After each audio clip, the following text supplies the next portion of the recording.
Chapter 1269. Wasn't this good fortune? The Empress Dowager's maiden family, and the Emperor's maternal family.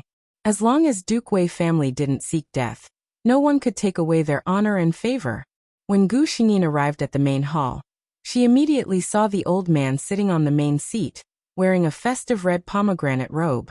Duke Wei happened to be celebrating his 60th birthday today.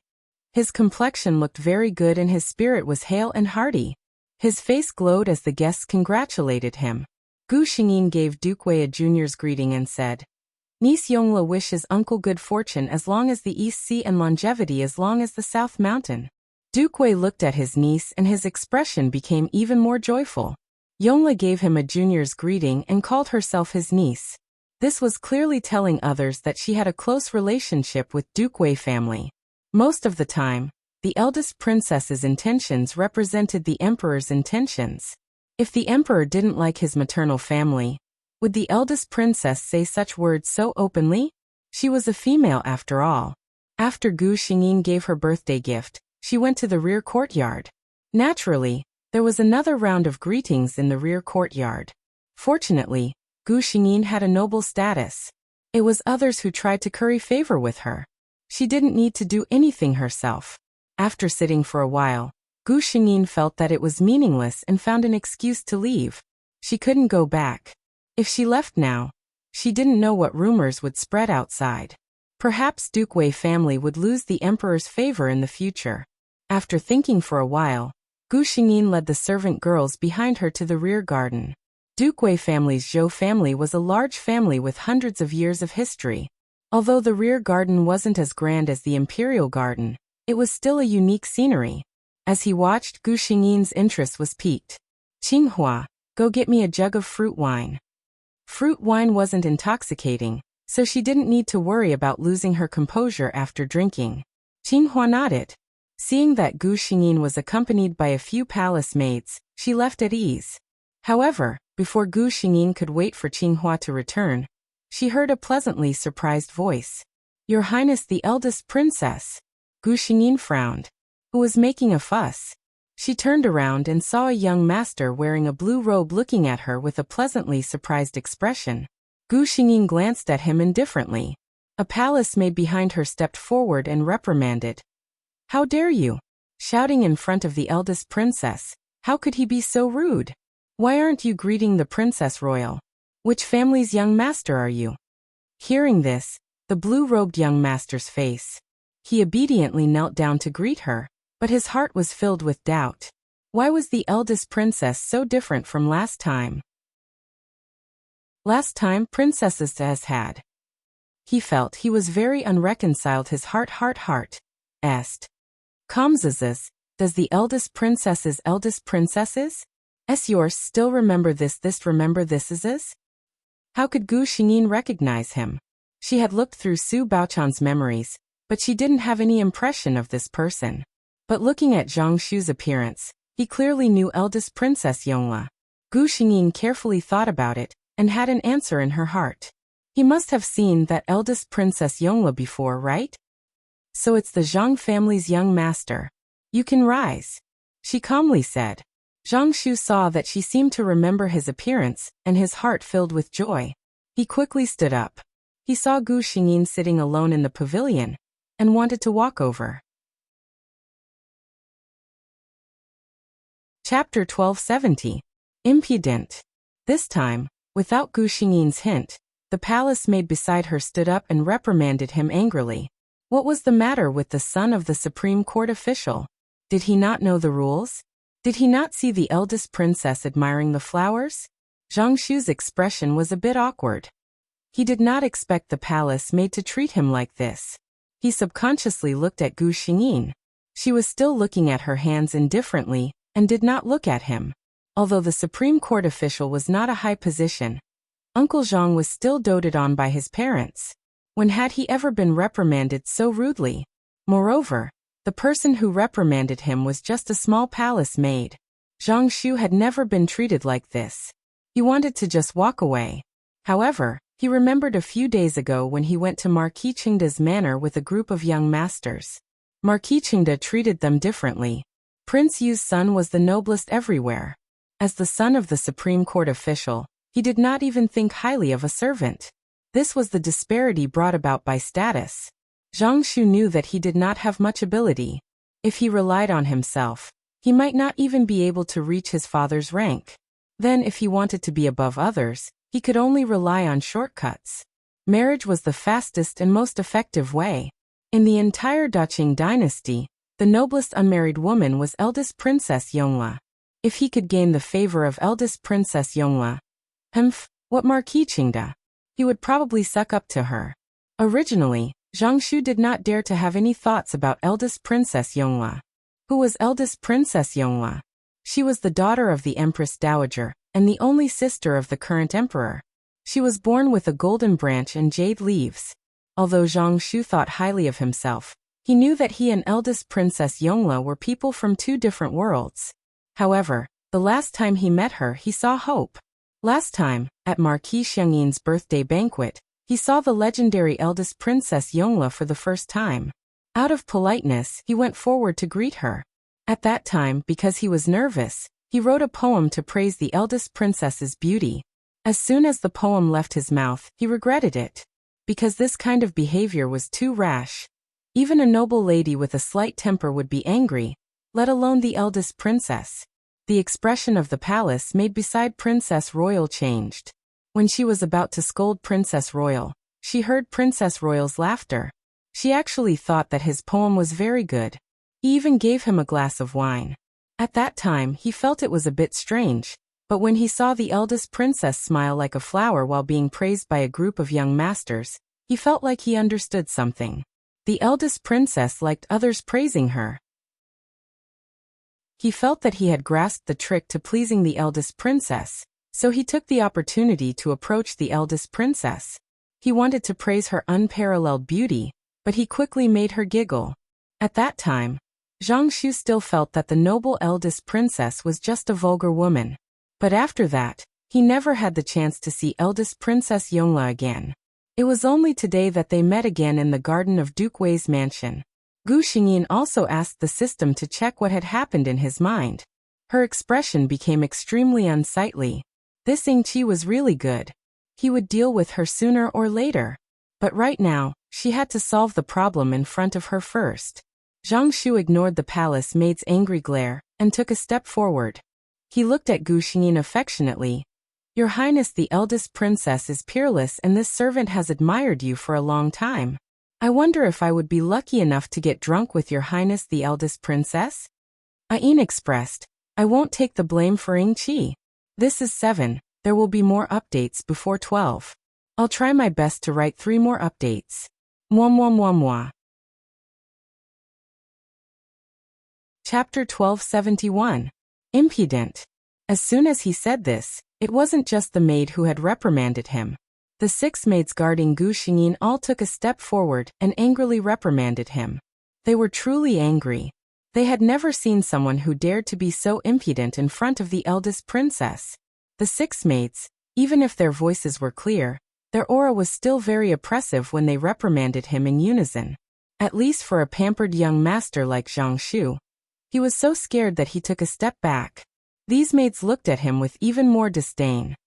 He could be scared to this extent by a few maids, and he dared to covet their eldest princess? When Zhang Shu retreated like this, he also felt a bit ashamed. His face was a bit red as he looked at Gu Xingyin's face. Your Highness, Princess Royal, is your servant always this rude? Ah. Gu Xingyin finally spoke. Finally, her eyes fell on Zhang Shu for the first time in a long time. Zhang Shu couldn't help sticking out his chest. However, Gu Xingyin's next words made him feel like he had fallen into an ice cave. Where did everyone go? Are you going to let this thing spoil my mood? Your Highness, eldest princess. Zhang Shu looked at Gu Xingyin's cold expression in disbelief. He could clearly see that the other side was looking at him like she was looking at a disgusting ant. He no longer had a chance to say the rest of his words. Because some guards had appeared out of nowhere and blocked his mouth, nose, lips, and tongue. They completely ignored his struggles and dragged him away. Gu Xingyin didn't know how they would deal with Zhang Shu, but his end wouldn't be good. Although he dared to be so bold, it was also because of Yingqi's indulgence. But the most important thing was that this man thought too highly of himself. He didn't put the dignity of the eldest princess in his heart. Serves him right. As for Ying-chi, Gu Xingyin's lips curled into a cold smile. Initially, Gu Xingyin wanted to take it slow and let her feel the feeling of losing everything bit by bit. But now Gu Xingyin's heart was burning with anger. Her previous method might have been too gentle for this woman. When Qinghua came up with a cup of warm fruit wine, she noticed that the atmosphere in the pavilion was somewhat gloomy. She looked straight ahead and walked to Gu Xingyin's side. Your Highness Princess Royal, this is the treasure that Madame Duquet specially brought out when she heard that you were going to drink. At this time, how could Gu Xingyin have the mood to drink? She tasted at least a little and put it down. The wine was good wine. However, for a person like her, she had seen many of the best wines in the world. What elder Princess Yongla was drinking was her mood. By the time Gu Xingyin's carriage returned to the palace, Duke Wei had also learned about what happened in the back garden from his subordinates. His expression was cold as he ordered his men to leave. The people of the Zhang family didn't know what was good for them. A few days later, Duke Wei impeached Lord Zhang of the Supreme Court for not strictly investigating the case, forcing a good woman to die, accepting bribes, and 6 other crimes. The court was in an uproar. However, the emperor didn't order a strict investigation and ordered the Supreme Court to throw away his official post. Those who were quick-witted knew that the emperor was dissatisfied with Lord Zhang. Those who were more informed knew that on the day of Duke Wei's birthday, the second young master of the Zhang family was carried out. It was said that he had offended Princess Royal Yongla. Chapter 1272. Those who knew what was going on shook their heads. This Zhang family's second young master, of all people he could provoke. Why did he have to provoke eldest Princess Yongla? What kind of person was the eldest princess? Was she someone he, the young master of the Supreme Court, could afford to provoke? What the people outside thought, Gu Xingyin didn't care. No matter how complicated these people's hearts were, they still had to bow to him with a respectful smile on their faces. Gu Xingyin returned to her palace. That night, someone brought Ying-chi, who was still in her palace, over. Ying-chi greets master. Ying-chi felt a little nervous. She didn't know why her master had called her over in the middle of the night. She had previously tried to ask the shadow guard who brought her over, but had failed. The first rule of the shadow guards was to keep their mouths shut. Gu Xingyin looked at the person on the ground faintly. Her palace was inlaid with night pearls, so if she didn't use a special gauze cover, the night would still be as bright as day. Therefore, she was able to clearly see Ying-chi's appearance. Indeed, they were no different from each other. It was just that seeing the expression of panic on the face that was exactly the same as her own was really a bit uncomfortable. Kneel. Ying-chi didn't say anything and knelt down towards Gu Xingyin. A jade-white hand lifted her chin, forcing her to raise her head and look at the person above her. Facing the face she had seen countless times, Ying-chi's eyes became a little flustered. She didn't know why her master would suddenly treat her like this. Moreover, in her eyes, there was a trace of jealousy that she didn't even notice. Gu Xingyin also didn't notice it, but this didn't prevent her from guessing Ying-chi's thoughts. A person's desires were nothing more than that. Gu Xingyin took a closer look and released her hand. Then a maidservant beside her handed her a white brocade handkerchief. Ying-chi watched helplessly as Gu Xingyin carefully wiped the hand that had just touched her, as if she had just touched something dirty. Ying-chi's heart filled with infinite resentment. Aren't you the ones who wanted me to become like you? Now what right did he have to show such a disdainful attitude? No. Ying-chi retracted his thoughts. Although her master was not very close to her, she had never used such a humiliating attitude. What exactly happened? Gu Xingyin didn't bother to observe the changes in her expression. There was no need for her to guess the thoughts of a shadow guard. For example, if a person was bitten by a dog, they wouldn't run to the dog and ask if it didn't like them. Young Master Zhang of the Supreme Court's mansion, Young Master Lin of Minister Lin's mansion, and the Young Master of Jinglin County Magistrate's mansion. Gu Xingyin said these names one by one, admiring Ying-chi's increasingly pale face. Relying on my identity, I've gotten quite a few female confidants, His last words were extremely cold, causing Ying-Chi to shiver involuntarily. Forcing herself to calm down, Ying-Chi knelt on the ground and begged for forgiveness. "Master, please forgive me." It was Ying-Chi who couldn't control herself and was willing to confess, asking for Master's punishment. She knew her master's temper. Since he was willing to admit it, he must have known all the things she had done. Admitting her mistakes with a sincere attitude was far better than gritting her teeth and refusing to admit it. But she had guessed wrong. There were more important things waiting for her. 9 chapters. There's still 1 chapter to go. I don't know if I can finish it before 12 o'clock, but I'll try my best. Chapter 1273. Punishment. Gu Xingyin softly muttered these 2 words.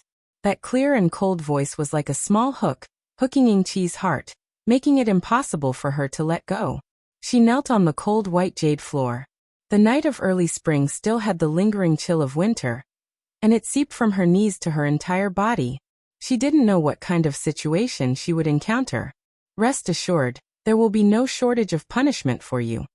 This one sentence completely crushed the last trace of hope in her heart. Ying-Chi obediently lay on the floor, waiting for her master to continue with the words she hadn't said before. "What I just said is just a small matter. Ying-Chi, have I ever treated you well?" Gu Xingyin suddenly asked. She seemed to have only thought of this sentence on the spur of the moment, but it made Ying-Chi's heart skip a beat. Ying-Chi pressed her head against the cold floor and heard her own calm voice. "Master's kindness to Ying-Chi is as heavy as a mountain." What a good kindness." Gu Xingyin sneered. "Because my kindness to you is as heavy as a mountain, you want to replace me?" It was like a bolt from the blue. Ying-Chi's whole body shook because of this sentence.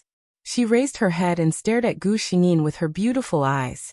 She could not hide the panic in her voice as she said, "Master, please understand. I would never dare to have such delusions. What glory and wealth, what honor and glory." She couldn't remember anything at this time. The only thing Ying-Chi wanted to do at this moment was to eliminate her master's suspicions. If not, she would die. Gu Xingyin closed his eyes. "You and I both know very well what thoughts we've had that we shouldn't. Ying-Chi, I Yongle, have always treated you well, but I never thought I would raise such a cruel and unscrupulous thing like you." Ying-Chi still refused to give up. Did Master hear some gossip from someone's mouth? Ying-Chi's sincerity to Master can be witnessed by the heavens and earth. She looked up at Gu Xingyin. When she saw that Gu Xingyin's eyes were still closed and not looking at her, she made up her mind. "Master, Ying-Chi can swear to heaven." "Oh." Gu Xingyin opened her eyes. She was finally moved. Ying-Chi grit his teeth and raised 3 fingers on his right hand as he swore. "Heavens above, Ying-Chi is loyal to my master, eldest Princess Yongle, never disloyal. The heavens and earth can bear witness. If I violate this oath, then call me." She didn't know why, but when she said this, she suddenly had a bad premonition. But Gu Xingyin just looked at her. "So what?" Ying-Chi closed his eyes. "If I ever violate this oath, may I, Ying-Chi, die a miserable death. I can neither live nor die." This was already an extremely heavy oath. "Very good." Gu Xingyin suddenly smiled. She said, "Did you all hear that? What she just said?" In the empty hall, several gray-robed figures suddenly appeared. Gu Xingyin said to the gray-robed figure leading them, "Ying-Yi, she is your subordinate. How to deal with her will be up to you." The gray-robed figure silently bowed, and 2 of them sealed Ying-Chi's acupoints before she could react. The gray-robed figure was about to leave when Gu Xingyin's cold voice sounded behind him. "Remember, you must act according to what she said herself. The rest of your life will be spent wandering in the wind and rain, and will not end well. I can neither live nor die." Chapter 10. Good night, everyone. Chapter 1274. Ying-Chi's struggling movements froze when she heard Gu Xingyin's words. She suddenly raised her head and stared at Gu Xingyin's face. Her Royal Highness Princess Royal has no intention of letting Ying-Chi go? Gu Xingyin gently stroked the white jade cup in her hand and didn't speak. Ying-Chi smiled bitterly. "Su Baochan, you're so ruthless. You." Before she could finish her words, a shadow guard who had turned pale with fright sealed her mute acupoint. Then, everyone in the hall knelt down in unison, waiting for their master to speak. These shadow guards hated Ingqi in their hearts. Ingqi was a person who deserved to die, yet she had implicated them. What if their master was in a bad mood and decided to vent her anger on them? Gu Xingyin looked at the hall full of people kneeling down and was stunned for a moment, but then thinking of her current identity and the world she lived in, she suddenly understood the thoughts of these shadow guards. In a society where imperial power was supreme, existences like shadow guards had no dignity at all. Their life and death were all controlled by their master. "Get up and take her away," Gu Xingyin said lightly. The shadow guards felt as if they had been granted amnesty. Since master said so, it meant she wouldn't pursue this matter. They quickly took Ingqi away and disappeared in front of Gu Xingyin. Towards Gu Xingyin, they were grateful, but towards Ingqi, these shadow guards only felt disgust. It was this woman who had almost caused them to be punished. Thinking so, these shadow guards stared at Ingqi without any trace of warmth. Didn't their master say they were to properly entertain her according to her oath? It just so happened that these shadow guards were proficient in many ways, but this was a life worse than death. Silence was restored in the hall. Gu Xingyin suddenly felt bored. "System, how is he?" Gu Xingyin suddenly asked. The system flashed a white light and sent a message to Gu Xingyin's mind. Sky Dragon had not been peaceful recently. The late emperor had passed away, and the first prince, who should have rushed back to inherit the throne, met with an accident on his way back. There was no news of him. The other princes in the court, who had been dormant for a long time, seized this opportunity to spread the news that the first prince had died. A group of officials, led by the prime minister, advocated for a new emperor to be chosen from the remaining princes. Fortunately, there was another group of staunch royal officials who insisted on finding the first prince. Both sides refused to budge, and this bought some time for Long Shao. Then, the first prince returned to the capital in a high-profile manner, and used thunderous methods to control the chaotic situation in the court, ascending to the throne. Compared to the benevolence and righteousness of the previous emperor, the methods of this new emperor were clearly much more forceful.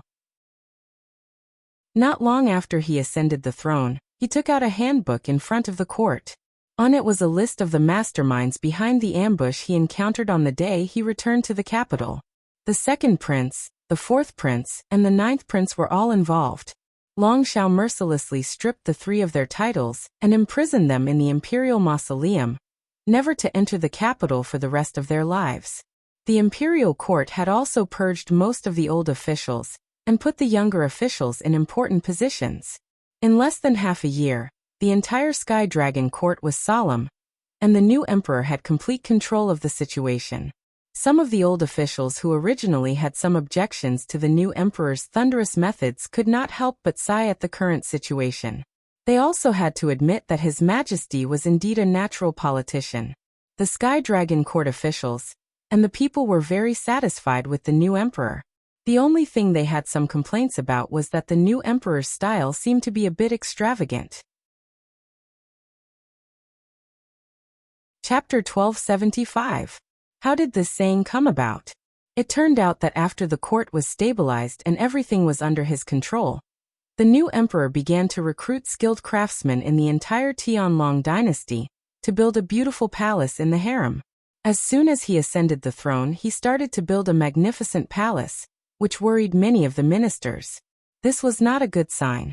How many emperors who had perished were extravagant and ruined the country? Of course, these officials did not dare to say this out loud.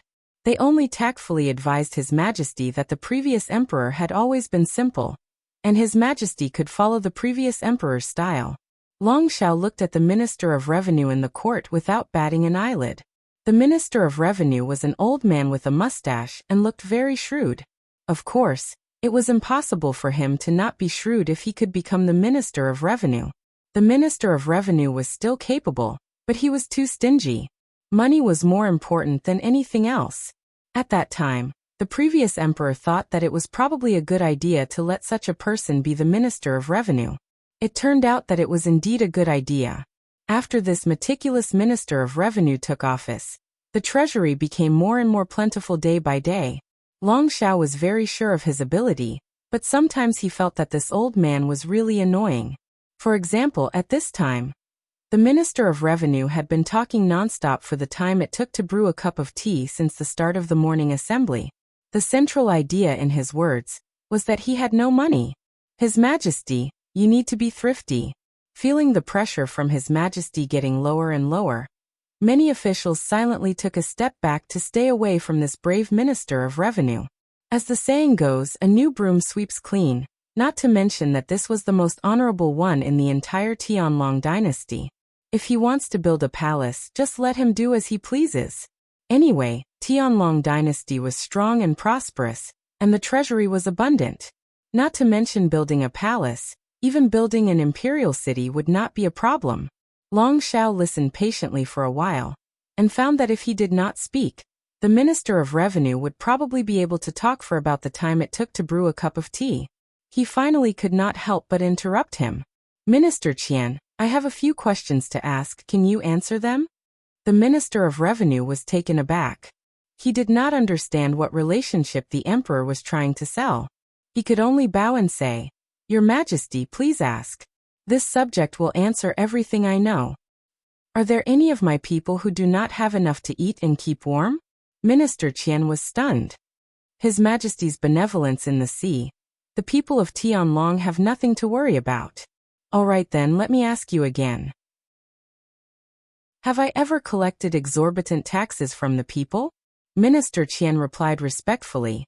His Majesty is benevolent and righteous. Never. Let me ask you again. How much did my national treasury earn last year? Reporting to Your Majesty we. Minister Qian almost subconsciously reported a string of numbers. Only after he finished speaking did he realize that something was wrong. He hurriedly looked at His Majesty, who was seated above. Long Shao looked at him with a faint smile. With such a huge income and no large expenditure, Minister Qian, are you telling me that you have no money? Yao Shangshu's legs instantly went soft. He simply couldn't follow up with this. If he dared to say that he had no money, the Emperor would issue an edict to confiscate his family's property after the court was dismissed. What happened to all the income from the national treasury last year? Minister Qian looked at His Majesty, who had dug a hole for him to jump into. He wanted to cry but had no tears. Reporting to Your Majesty, this old subject is old. I just miscalculated. Oh, Long Shao suddenly realized. That is to say you have money, right? Minister Qian nodded with difficulty. Chapter 1276. Long Shao nodded with satisfaction. If that's the case, Minister Qian, what you said earlier, the national treasury is empty? Minister Qian showed a difficult smile. I was confused for a moment. Long Shao nodded and said directly, In that case, I will give Minister Qian full responsibility for the construction of the palace. Minister Qian raised his head in surprise. He did not understand why the Emperor not only did not punish him, but also gave him such an important matter. Long Shao saw his expression and frowned slightly. Minister Qian, do you think there is a problem? Minister Qian quickly bowed. I have no problem. When Minister Qian returned to the queue, Long Shao looked around. Do you have anything else to report? The ministers looked at each other and shook their heads. Listening to His Majesty's words, they suddenly realized that as long as His Majesty was diligent and loved the people, he could let the people live a good life. If he wanted to spend money, he could spend it. Sky Dragon was so powerful, so it was not a problem for the Emperor to show off a little. Therefore, when Long Shao once again ordered to find a famous botanist to plant a 10-mile peach blossom forest in the palace, no minister stood up to object. The whole world belonged to His Majesty. It was just planting some fresh peach blossoms. It was much better than some strange and cruel hobby. Long Shao was very satisfied with this. Although he would not change his mind even if these ministers objected, it was going so smoothly. After all, it was not that annoying, right? When autumn was about to pass and the palace in Sky Dragon's palace had begun to take shape, the ministers of Sky Dragon were once again shocked by their emperor. Their emperor was going to propose to Her Highness the eldest princess of Qing. Logically speaking, the Qing dynasty was a big country that could be compared to Sky Dragon. The famous eldest princess of Qing was said to be the sister of the emperor of Qing. Her status was also very noble. In that case, she was a good match for His Majesty. But the key was that His Majesty was going to propose in person. How could there be such a thing? The marriage between big countries had always been to send envoys to propose. No matter how noble the eldest princess was, it was enough to send a prince. A gentleman did not sit in a dangerous situation. How could the emperor of a country personally take risks? But His Majesty the Emperor of Sky Dragon was never someone who would listen to others' advice. No matter how much the ministers tried to persuade him, he even set the schedule for the meeting. Before he left, he had specially written a letter and had it sent urgently to the Emperor of the Qing Kingdom. Emperor Longqing, who was no longer young, was speechless for a long time when he saw the letter of credence from the new Emperor of Tianlong. How far was Tianlong from the Qing Kingdom? If one were to ride a fast horse, it would take at least half a month. If they were to travel in a convoy, it would take at least a month. How could he bear to marry his sister off to such a faraway place? If Bao Chan went to Sky Dragon, she might not be able to come back for the rest of her life. However, the Emperor of Sky Dragon had personally come to propose. With such sincerity, Emperor Longqing was afraid that refusing would cause the two countries to become enemies. After thinking for a while, he went to the Empress Dowager's palace. What? The well-preserved Empress Dowager sat beside the Emperor and looked like someone of the same age. I don't agree. The Empress Dowager refused without thinking. I only have one daughter, Bao Chan. Your Majesty, can you bear to separate us? The Emperor had always been filial. When he heard this, he immediately smiled bitterly and said that he did not dare. Chapter 1277. In his heart, he had never thought of letting Yongla go through a marriage. He only had one baby sister, and he had always wanted to choose the best husband for her in the whole of Qing Kingdom. Long Shao did not know that his future mother-in-law and brother-in-law were already thinking about how to reject him before he even set off. At the same time, Gu Xingyin also received the news from the system that Long Shao was coming to Qing Kingdom. He's coming to Qing Kingdom to ask for my hand in marriage? And not just for a marriage, but also specifically for me? Gu Xingyin was a little stunned. She was not surprised that Long Shao would do this, but felt that this method was too different from the original plot. System, is this really okay? She was a little hesitant. The system replied, Host, as long as Princess Yongla successfully marries into the Sky Dragon Empire, the power of Qing Kingdom will be strengthened. Furthermore, as mentioned in the plot, it brings even more powerful weapons and forging techniques to the Qing Kingdom, facilitating hundreds of years of peace between the Qing Kingdom and Tianlong. There are no problems with the host's mission. Hearing the system's words, Gu Xingyin was relieved. The Emperor did not deliberately publicize this matter, but as the arrival of the Sky Dragon diplomatic corps approached, the Emperor had to put the reception schedule on the court. The Emperor did not say the purpose of the new Emperor of Tianlong. He only said that the new Emperor of Tianlong dynasty, who had just ascended the throne, would come to Qing Kingdom on the 15th of the next month, and let the Ministry of Rites prepare the highest standard of reception. Because he thought that he was going to reject the young Emperor of Tianlong, Emperor Longqing had some indescribable subtle feelings in his heart, and felt that he could make up for it in other ways. For example, when the Sky Dragon diplomatic corps arrived, he would personally go and receive them. Since the other party was also the emperor of a country, it would not be too demeaning for him to personally receive them. The whole of Qing Kingdom was excited about this matter.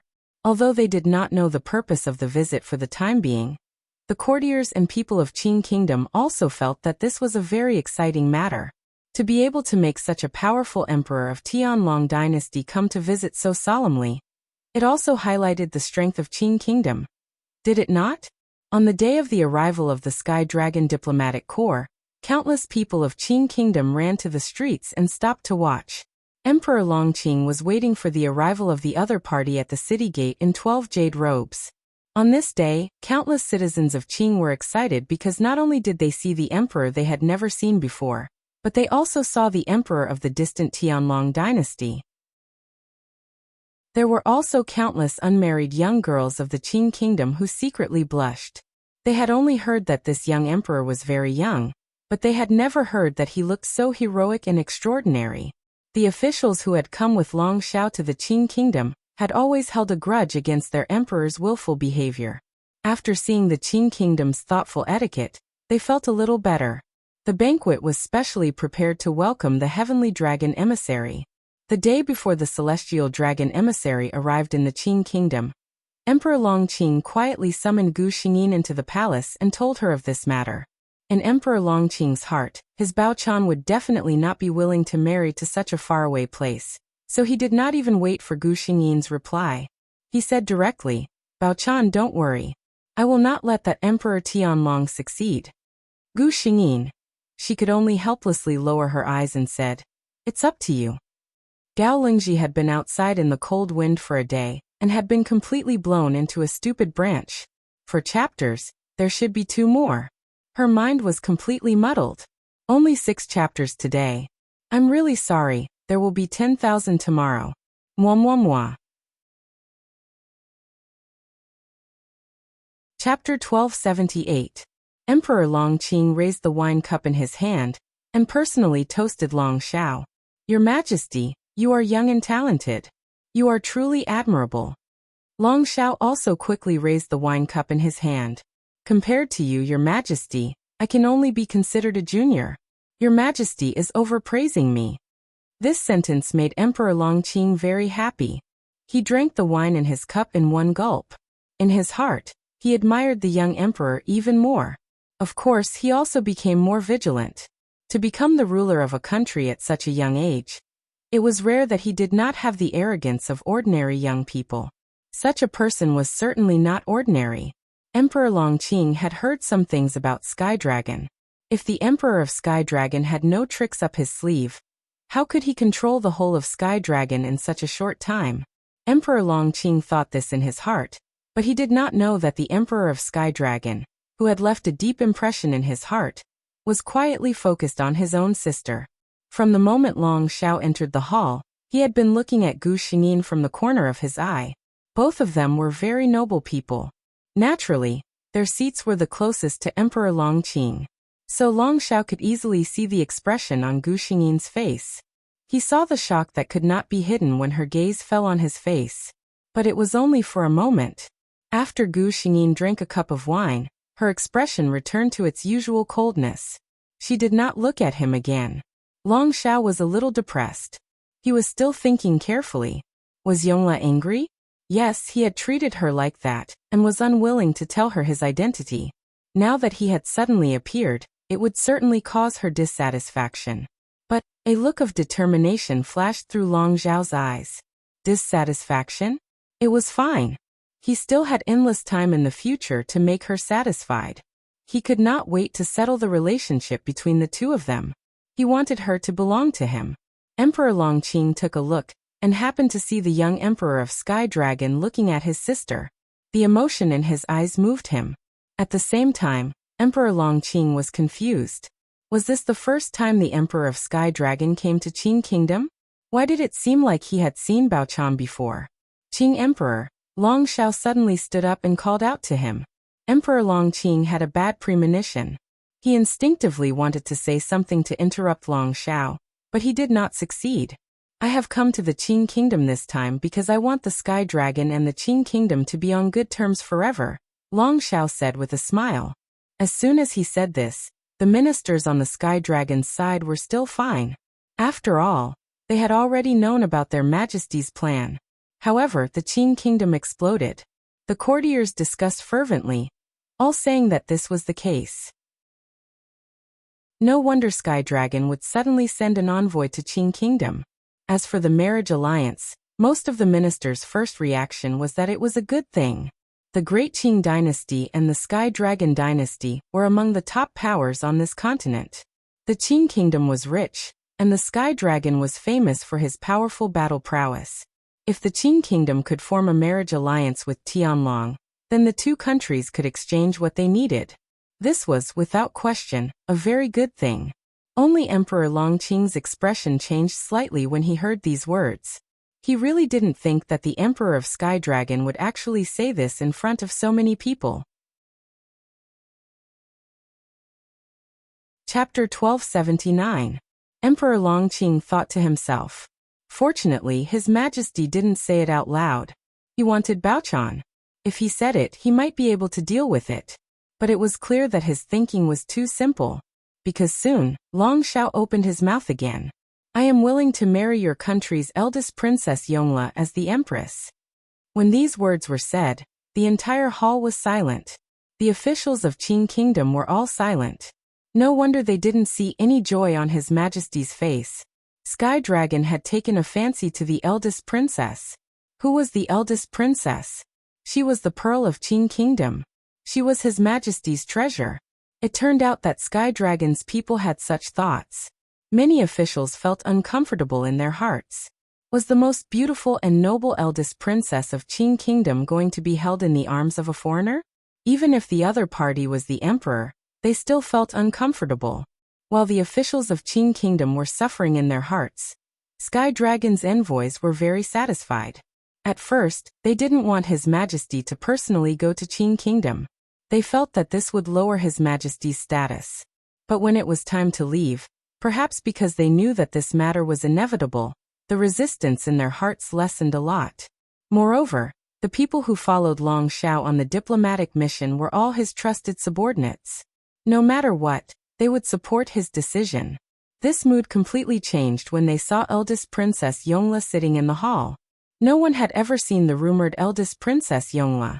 However, when all the Heavenly Dragon ambassadors saw Gu Xingyin for the first time, they knew in their hearts that this must be eldest Princess Yongle of the Qing Kingdom. Other than such a beauty, such bearing, and such charm, who else could bear the title of the most beautiful woman in the world? No wonder His Majesty was willing to come personally to ask for her hand in marriage.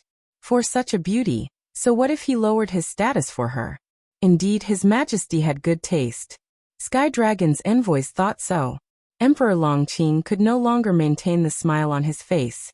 How could he reply to His Majesty, the Emperor of Sky Dragon, saying such words under such circumstances? If he refused in public, there would be no hope for a good relationship between the two countries. But if he didn't refuse?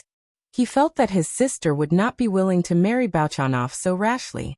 Emperor Longqing coughed lightly, and was about to ask for a delay in this matter. Long Shao looked gently at Gu Xingyin, who had been glaring at him unhappily ever since he finished speaking. It was so beautiful. This kind of expression was much better than coldly ignoring me. He stared at Gu Xingyin without blinking, but his words were said to everyone. This one can swear that in this life, I will marry the eldest princess as my empress. My only wish is to grow old with the eldest princess. There will only be one person in the harem. His words shocked everyone. These words were already shocking enough.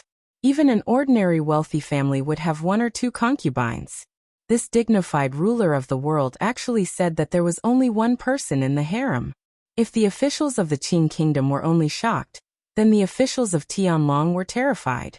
How could their emperor be so willful? What does the royal family value the most? Heirs. Such words were simply unfilial to the ancestors. But in such an occasion, these officials could not kneel and beg the emperor to take back his words like in the court. Outside, especially in front of other countries, the dignity of their emperor could not be offended. I'll see you tomorrow. Good night. Chapter 1280. The officials of Tianlong could only look at their emperor anxiously. They had never hoped so earnestly that their emperor would go back on his word. Another group of officials looked eagerly at the Qing Kingdom. At first, they were proud of their emperor's good taste. Now they wanted the Qing Kingdom to refuse. As long as the Qing Kingdom was unwilling to marry the eldest princess to Tianlong, then their emperor's promise would be useless. But Emperor Longqing was silent. Initially, he wanted to refuse, but after hearing the words of this young monarch Tianlong, he swallowed his words back down.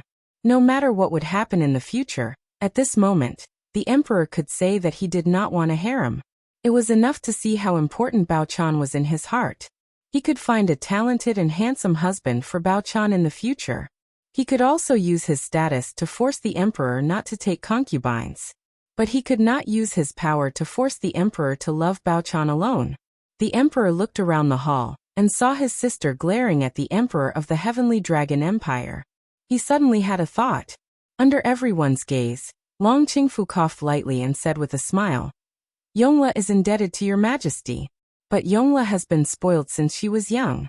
I can't make the decision for her." Whether it was the officials of Tianlong or the officials of Qin Kingdom, they were all confused. What did this mean? Refuse? But it didn't seem like it. The one who reacted the fastest was Long Xiao. Almost as soon as Emperor Longqing finished speaking, he said loudly, "Your Majesty, you mean that eldest Princess Yongle's marriage can be decided by herself? If eldest Princess Yongle agrees, will your Majesty agree?" Emperor Longqing nodded. Long Xiao's words caused everyone's eyes to focus on Gu Xingyin again. Gu Xingyin secretly cursed him for being cunning. Long Xiao looked at her affectionately and said gently, "Eldest Princess Yongle, what do you think of this matter?" Gu Xingyin thought to herself, "I really want to refuse you and let you suffer the consequences of your own actions." But on the surface, she only stood up leisurely. Her gorgeous sleeves fluttered slightly, and her eyes turned. She was indescribably charming. Everyone in the hall stared at her with their eyes wide open. Beauties were like this. Even if it was an ordinary action, when she did it, she would have an indescribable charm compared to others. Gu Xingyin did not show the slightest shyness of being proposed to. She looked straight at Long Xiao without dodging and opened her mouth like the first cry of an oriole. "Just now Emperor Tianlong said that if you take me as your empress, I will be the only one in your harem?" Long Xiao nodded without hesitation. "Of course." Gu Xingyin pressed on. "What if His Majesty breaks his promise?" Long Xiao met her gaze and said firmly, "That won't happen." Gu Xingyin pressed on. "I have never believed in empty promises. Why don't you make an oath? If you go back on your word, I will return to the Qin Kingdom in peace. How about it?" These words were really shocking. It was rare for commoners to divorce, let alone the empress of a country. The ministers of Tianlong instinctively wanted to interrupt. Long Xiao stared at Gu Xingyin. He was not surprised to see a trace of provocation in her eyes. She said that on purpose to force him to give in. Chapter 1281. Long Xiao suddenly laughed out loud. He said in a clear voice, "Why not?" Plop. Immediately, a courtier from Sky Dragon knelt down to Long Xiao. "Your Majesty, you can't. This kind of thing, not to mention what would happen in the future, if it was spread out, others would only think that their emperor was blinded by lust and didn't know anything when he saw a beauty." Long Xiao ignored him and looked at Gu Xingyin instead. "I can agree to this. I wonder what other conditions your highness has." The courtiers from Sky Dragon felt that they might need to see a doctor, while the courtiers from Qin Kingdom were full of pride. Their eldest princess was peerlessly beautiful. Their princess was mighty and domineering. Their princess couldn't be more handsome. Of course. Gu Xingyin slanted her eyes and roared, "Your Majesty, don't tell me you think that I can be married to you so easily?" Long Xiao was overjoyed. What did this mean? It was almost an agreement. As for the meaning of Gu Xingyin's words, betrothal gifts. Give. Long Xiao opened his mouth and said without hesitation, "I am willing to give these two things as betrothal gifts for marrying your Majesty." He raised his hand, and a servant behind him held a tray and presented it to Gu Xingyin. Everyone had a curious look on their faces. Even the Sky Dragon's envoys didn't know when their emperor had prepared these things. However, what could be on such a small tray? Gu Xingyin lifted the bright yellow silk on the tray. After seeing what was inside, her eyes narrowed. She covered the yellow silk in her hand again and looked at Long Xiao. "Your Majesty, are you serious?" Long Xiao laughed heartily. "Of course I am serious." "Good." Gu Xingyin motioned for the servant to pass the things to Emperor Longqing. "Then I will wait for your Majesty in Qin Kingdom." After Gu Xingyin said this, she bowed to Emperor Longqing. "My sister is not feeling well. I will leave first." The courtiers were speechless. "Is it really okay to lie through your teeth like this?" Long Xiao looked at Gu Xingyin's back and did not say anything. When Emperor Longqing saw what was on the tray, his hands trembled, and he almost dropped the wine cup in his hand. He personally checked it carefully and found that he was not mistaken. This is the world's most advanced forging method, and even the blueprint of Sky Dragon's most advanced weapon. Emperor Longqing felt that the thing in his hand was a little hot. He roughly understood why Bao Chan had agreed so decisively. Covering the things in his hands, Emperor Longqing's smiling face became serious. Your Majesty Sky Dragon, are you serious? Long Xiao also restrained his expression. I've never played around. Emperor Longqing sighed inwardly and finally raised his wine cup. Let us congratulate Qing Kingdom and Sky Dragon. Let us help each other and make a lasting friendship.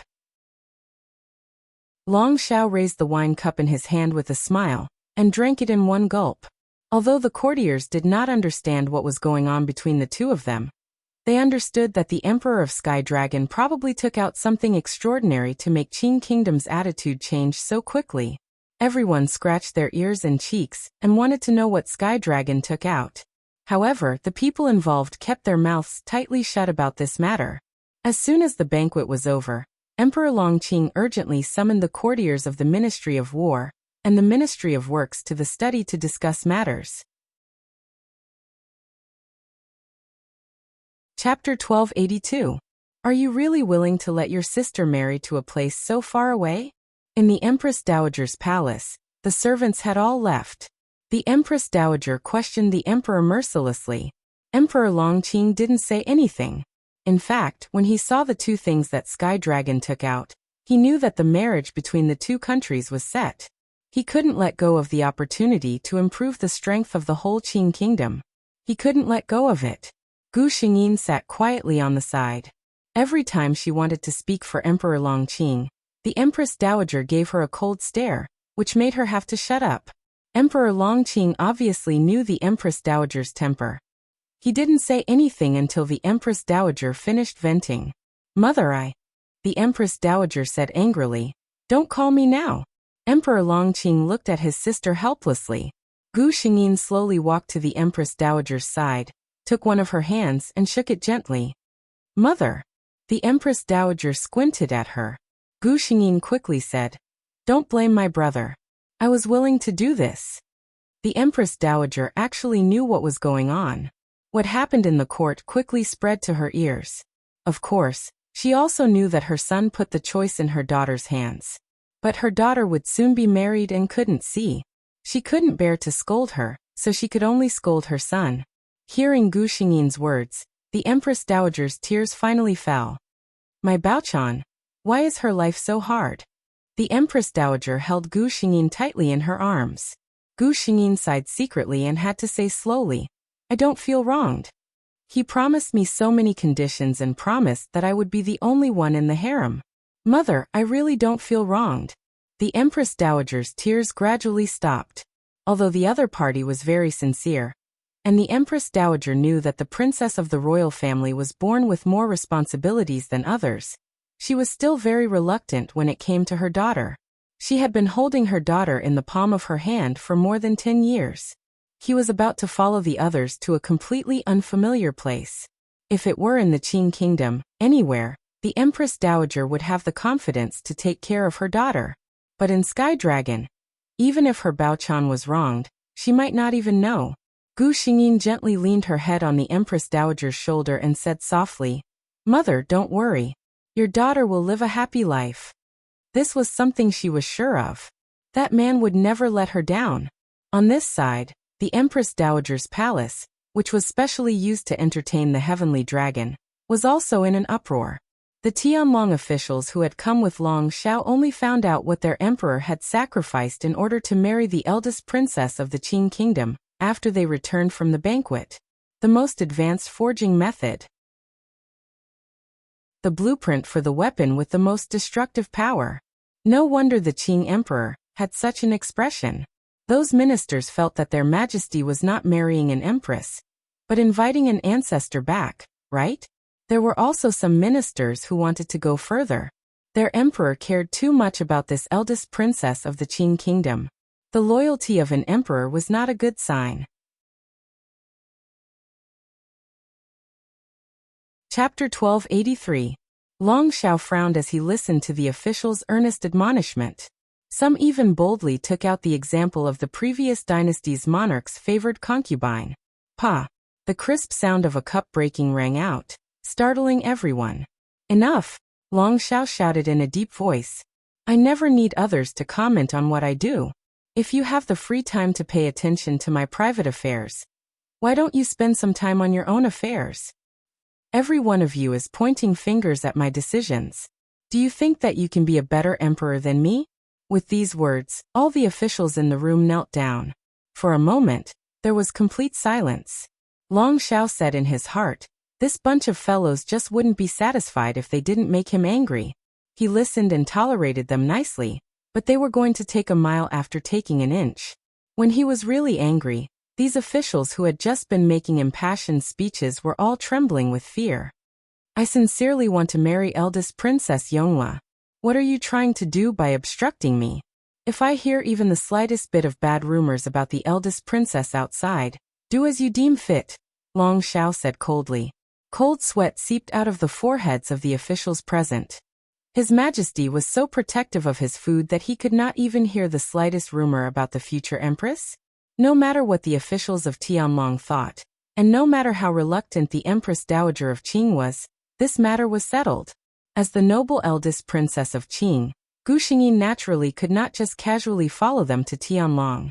The Tianlong emissaries would first return to the country, and then on a date set by both sides, they would send a grand wedding procession to welcome their future empress of Tianlong back.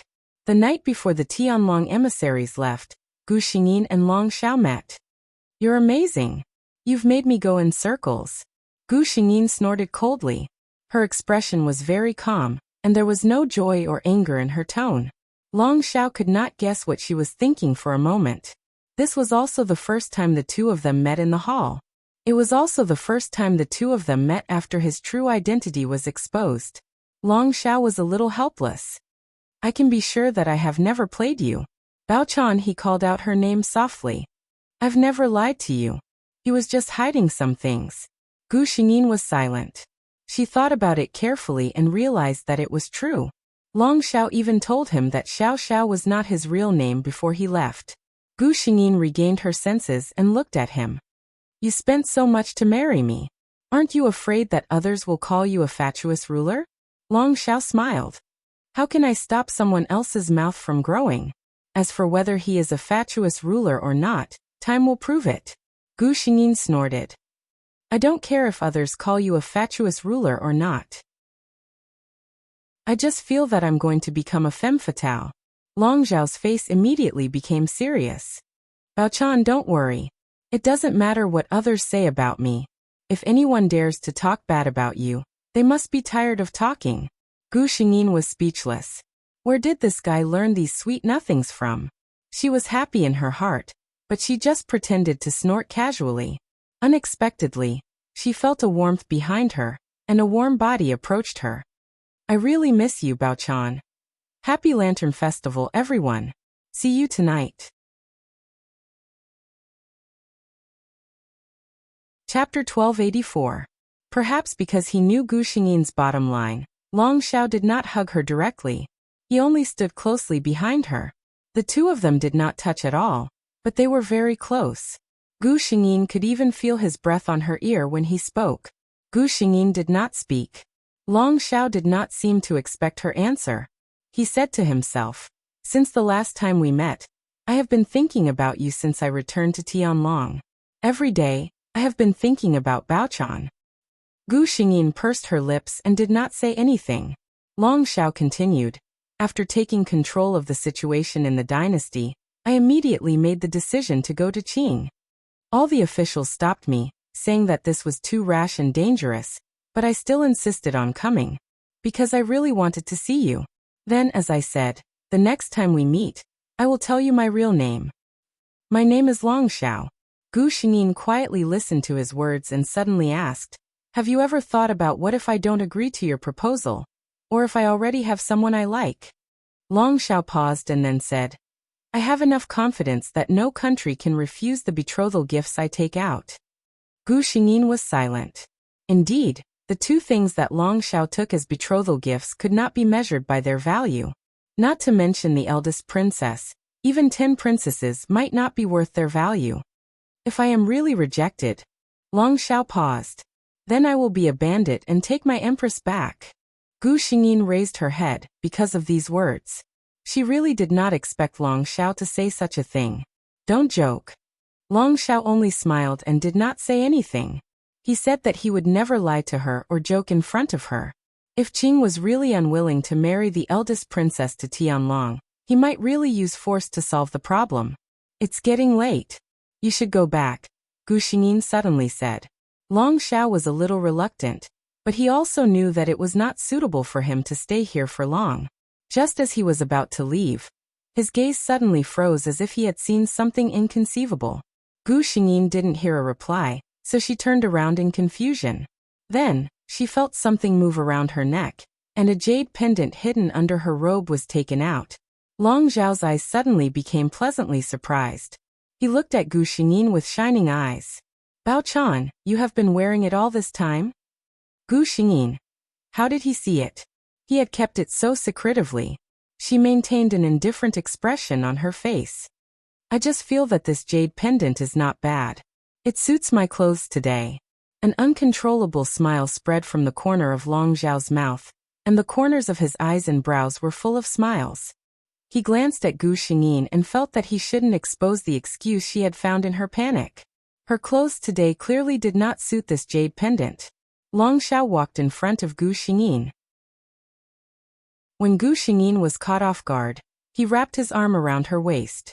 What are you doing? Gu Xingyin was shocked. Unexpectedly, the other party only hugged her for a moment before letting go. A farewell hug. Bao Chan, wait for me to welcome you back to Tianlong. A warm touch touched her forehead and flashed by. It was so fast that she almost thought it was an illusion.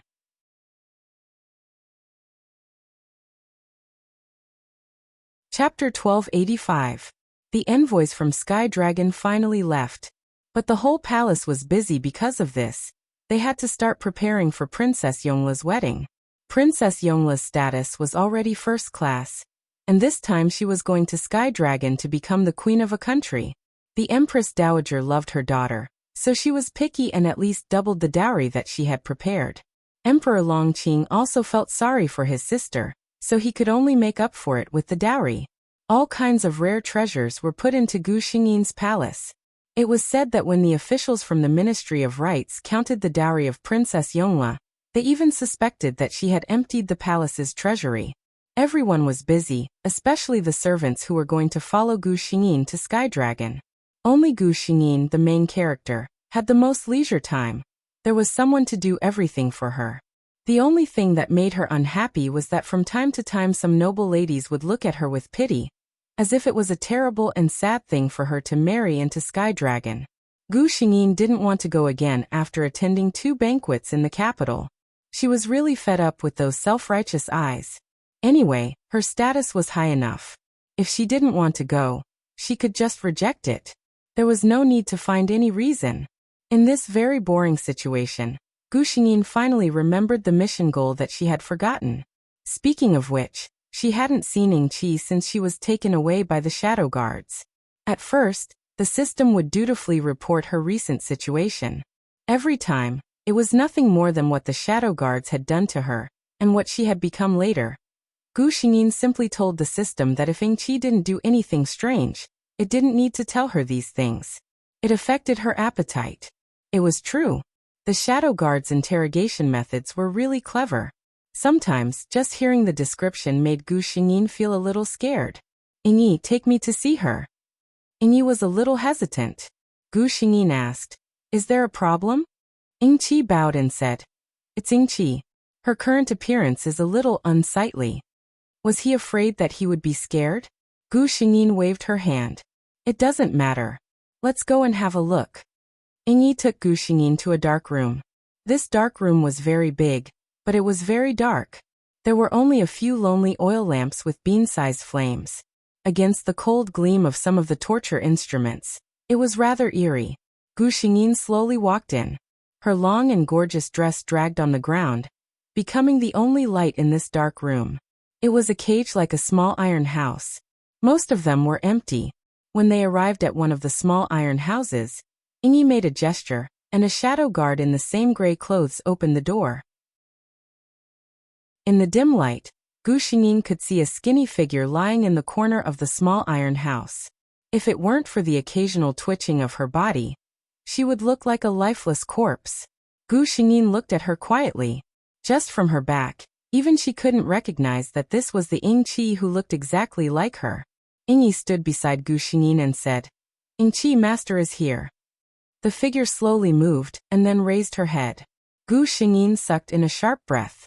This face, how did this face become like this? Chapter 1286. It wasn't a deliberate disfigurement, but Ing Chi's current face was really difficult to describe. If one looked closely, it seemed that her facial features were still the same as before, but if one looked a little more closely, they would feel that something was wrong. His entire face was like a different face. His facial features were forced to be put together, making people feel that it was not real at all. It was a little scary. Moreover, the skin on her face had begun to fall off in some places. Gu Xingyin looked at this face with some surprise, suddenly thinking of the medicine she had given Ing Chi. Yes, the substitute needed to maintain the exact same figure and appearance as the master, so the white jade pill could not be stopped. If it was stopped, the backlash from the body was not a joke. Ing Chi seemed to be even a little confused, but the moment she saw Gu Xingyin, she sobered up. She almost screamed at Gu Xingyin. "Who are you? Who are you? How dare you pretend to be the imperial palace?" Gu Xingyin was silent. She turned her head to look at Ing Yi, who had his head down. What's the matter with her? Ing Yi didn't dare to raise his head. Reporting to master, Ing Chi couldn't bear the punishment of the shadow guards and has gone crazy. Crazy? This was unexpected by Gu Xingyin. As a shadow guard, they had received all kinds of special training from an early age, so their willpower was quite amazing. Gu Xingyin didn't believe that Ing Chi would go crazy so easily. She didn't step forward, but stayed beside Ing Yi and quietly asked, "Who are you?" "Who am I?" Ing Chi was still lying on the ground. Hearing this question, she seemed puzzled, but soon straightened up and her face became reserved. "This princess is the most respected Princess Yongla of the Qing Kingdom." Ing Chi didn't know that this kind of attitude, coupled with her strange face, was really unbearable to look at. However, among the only two people in the audience, Ing Yi lowered his head and didn't dare to make a sound, while Gu Xingyin had no interest in talking to her. "Have someone bring a mirror," Gu Xingyin said to Ing Yi. Yes. Ing Yi didn't understand what his master wanted to do, but he still dutifully blew a whistle. Soon someone came over. Gu Xingyin took the mirror that had just been delivered, and threw it directly in front of Ing Chi. "Ing Chi, take a look in the mirror and see what you look like now. Who would think that you are the noble eldest Princess Yongla when they see you?" Ing Chi saw the mirror and quieted down. Her slightly blackened fingers fumbled for the mirror on the ground, and then her face appeared in the mirror. Pa! The next moment, the mirror smashed against the metal wall and shattered. No, this isn't me, this isn't me, this isn't me, this isn't me. Ing Chi seemed to be on the verge of collapse as he shouted desperately. She shouted for a while, and wanted to pick up the mirror again to take another look. However, the mirror had already been smashed by her, and could no longer reflect anything. Her hands groped on the ground anxiously, piecing together several mirror fragments. She wanted to see her own appearance again, and she didn't even care that there were several bloody cuts on her hands.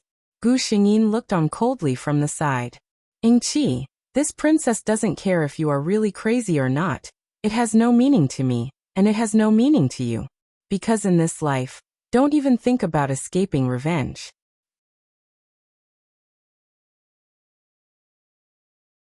Chapter 1287. The movements of Ing Chi's hands slowly stopped. However, she still ignored Gu Xingyin. Just like before, she sat there with her head lowered, as if she had completely ignored the two people in front of her. Gu Xingyin glanced at Ing Yi and said, "Let's go." Ing Yi nodded silently, and the metal lock was once again locked, restoring the place to silence. After Gu Xingyin and the others had walked for a long time, and not a single sound of footsteps could be heard anymore.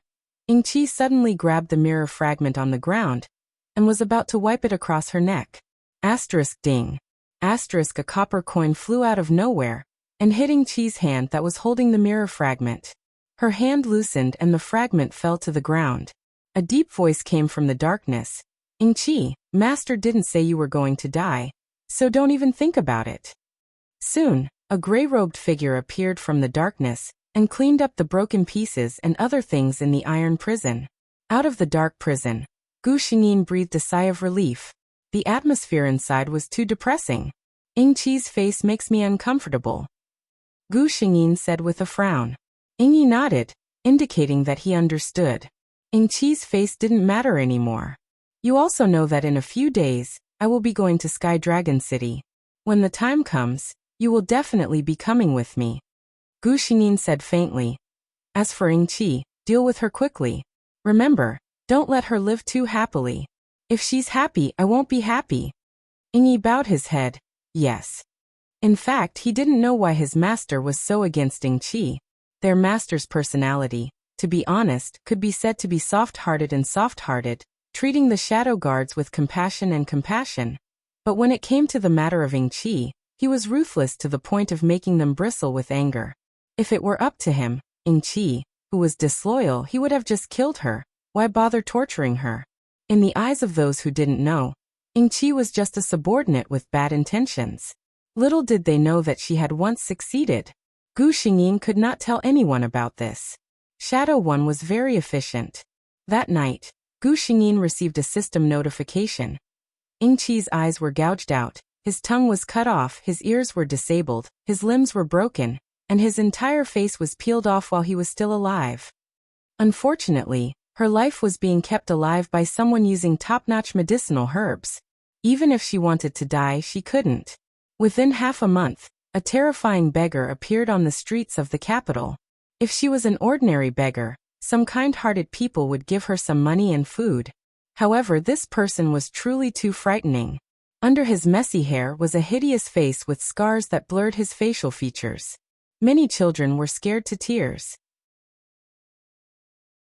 Many commoners threw vegetable leaves and rotten eggs at her, wanting to chase away this terrifying beggar. Even though this beggar couldn't move, there would always be someone who would force-feed her in the middle of the night, so that she wouldn't starve to death. Ing-chi finally understood what it meant to live a life worse than death, and what it meant to beg for death. Compared to today, the days in the dark prison were simply heaven, not to mention when she was still her master's substitute. She regretted it. She really regretted it. But at this time, what was the use of regretting it? She could only hide in a dark corner every day, waiting for the day when her master would be in a good mood and show her mercy. He wanted to let himself die a quick death. Chapter 1288. The next year, when the hot summer passed and the leaves began to turn yellow, the messengers of Tianlong came to Daqing again. But it was different from the last time. This time they came to welcome their empress. Long Xiao still followed. The emperor of Tianlong came to Daqing for the second time to show his love for his empress.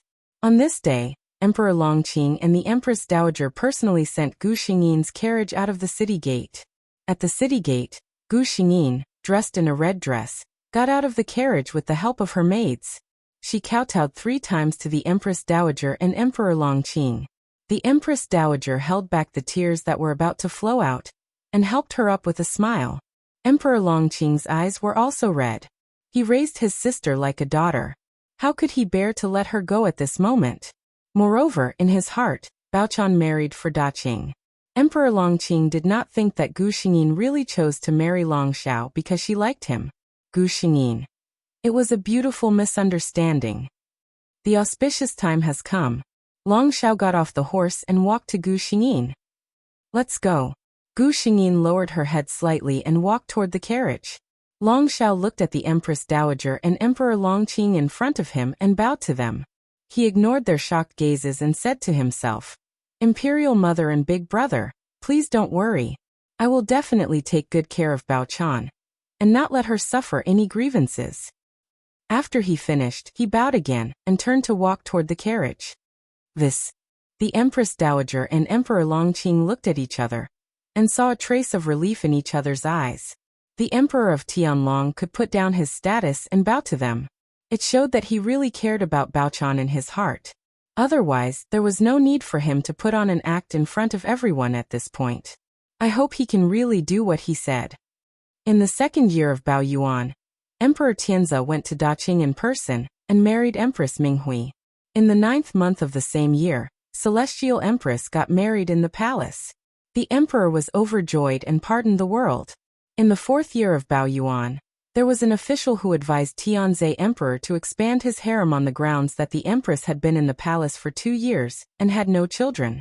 Tianzi Emperor was enraged and rebuked in front of the court.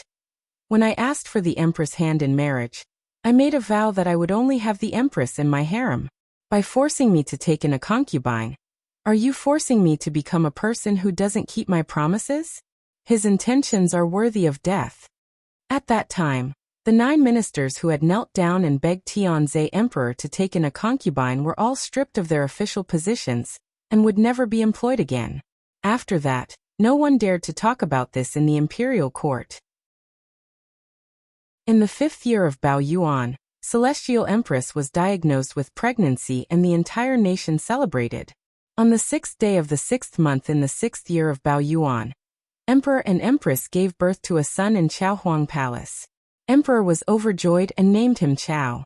Time was a wonderful thing. It could make many people accustomed to things that they thought were impossible. For example, the people of Sky Dragon City all knew that their emperor and empress were deeply in love with each other. They were like a normal couple, and no one else could come between them. What? You don't believe me? You say that all emperors have 3 palaces and 6 courtyards? Haha. Have you heard of the Chaohuang Palace, which is even more magnificent than the emperor's bedroom? That was the residence that His Majesty had specially built for the empress. Have you heard of the Tenli peach blossom forest in the palace? Sky Dragon City's climate was not suitable for peach blossoms to grow. His Majesty had gathered hundreds of gardeners and racked their brains for hundreds of days and nights before finally finding a way to let peach blossoms grow in Sky Dragon City, because the Empress loved peach blossoms the most. Chapter 1289. Today was the grand wedding of Qi Manor's heir, and there were many guests in Qi Manor. Princess Duan Yun was dressed in brocade and was surrounded by countless women, enjoying the compliments of these people to her heart's content. Because she was the princess of the Celestial Empress, the most distinguished woman in this banquet. Your Highness, you look really good in this red cloud satin. A noblewoman beside her smiled and complimented. Another noblewoman was not to be outdone and quickly said, "Of course, only Your Highness can afford to wear red cloud satin. It is said that this is a tribute, but we have never seen it before." The people around him immediately echoed his sentiments. Princess Duan Yun smiled reservedly, as though she didn't take these compliments to heart. At this moment, someone among the women said, "Speaking of red cloud satin, I have seen eldest Princess Yongla wear it once. She is truly a fairy that has descended to the mortal world." The bustling banquet fell silent for a moment because of this special name. The smile on Princess Duan Yun's face also disappeared. She looked around, and many people lowered their heads. Just now there were too many people talking, so she didn't know who mentioned eldest Princess Yongla. This name seemed to have become a tacit taboo in this capital city. Princess Duan Yun said lazily, "I will take a walk in the garden." After speaking, she didn't look at everyone's reaction, and left with the help of the maid. Princess Duan Yun was very unhappy. The reason for her unhappiness was that she didn't know who said eldest Princess Yongla just now. She didn't like this aunt since she was young. The two of them were about the same age, so they should have a very good relationship. However, she was the princess of the Celestial Empress, the true proud daughter of the heavens. As long as the princess of the imperial family was mentioned, the first name that came to everyone's mind would only be eldest Princess Yongla. Eldest Princess Yongla's rank was higher than hers. She was prettier than her, and she was more favored than her. All the benefits in this world were taken by her. How could Princess Duan Yun accept this? Fortunately, so what if her aunt was favored? In the end, wasn't she still used as a tool for a marriage alliance, and married to another country? It was said that the emperor said that he wouldn't have a harem. However, what right did an empress who was far away and had no one to rely on have? Princess Duanyin sneered. Her aunt had been in the limelight for more than 10 years, but in terms of marriage, she was far inferior to her. She had a good relationship with the prince consort. When she gave birth to the child, she generously let the servant girl by her side serve the prince consort, who in the aristocratic family didn't praise her for being virtuous. In the princess's residence, who would dare to go against his will? As she thought of this, her mood became much better. At this moment, a palace servant trotted in front of her. "Your Highness, there is a decree from the palace for you to return to the palace." Princess Duanyin was puzzled. What was so urgent? But she didn't dare to tarry. She hurriedly informed her master and rode a horse and carriage into the palace. The palace servant led her directly to Imperial Grandmother's palace. Before she reached the palace, Princess Duanyin heard a burst of laughter. Princess Duanyin felt strange in her heart. Ever since Aunt Yongla got married, she rarely saw a smile on Imperial Grandmother's face.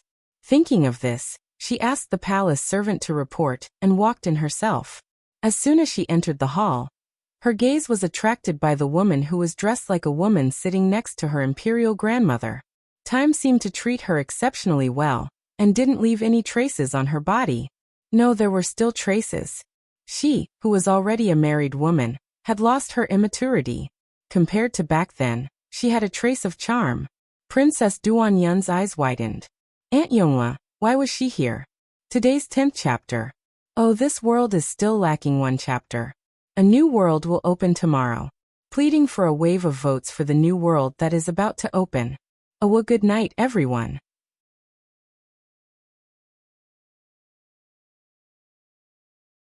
Chapter 1290. The people in the palace also saw Princess Duanyun, who had just entered. The empress, who was sitting below, saw her daughter and quickly said, "Duanyun, come and greet your Aunt Yongla." Princess Duanyun came back to her senses. She took 2 steps forward and bowed to Gu Xingyin. When she lowered her head, she saw the man sitting next to her father. Princess Duanyun was shocked. She was a princess of the royal family. Although she was shocked, she didn't lose her composure. After Princess Duanyun bowed, she sat quietly next to her mother. Only then did she have the chance to look at the man. The more she looked, the more shocked Princess Duanyun was. Back then, the Emperor of Tianlong personally came to the Qing kingdom to ask for Aunt Yongla's hand in marriage. Of course, she had seen the Emperor of Tianlong at that time. Although many years had passed, some people's unique demeanor would be unforgettable after seeing it once. Why would the Emperor of Tianlong and Aunt Yongla, who was already the Empress, appear here? Princess Duanyun was full of doubts.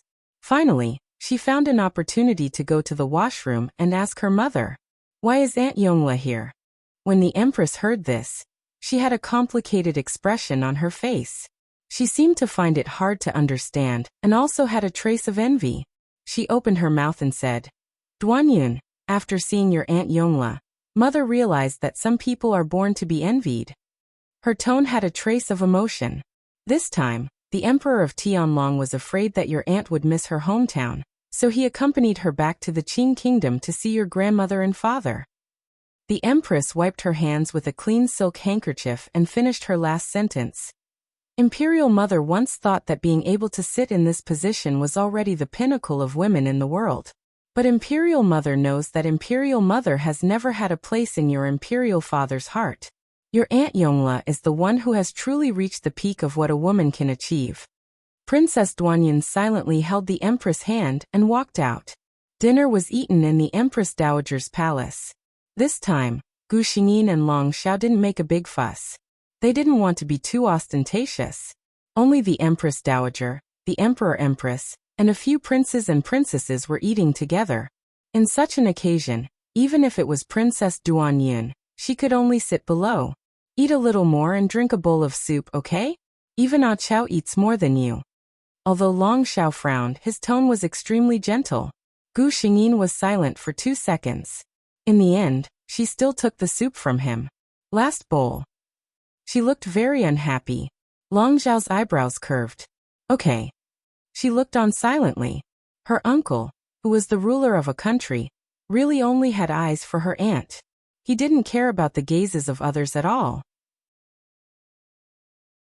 He knew all of his aunt's favorite dishes, and he would even personally pick up food and ladle soup for his aunt.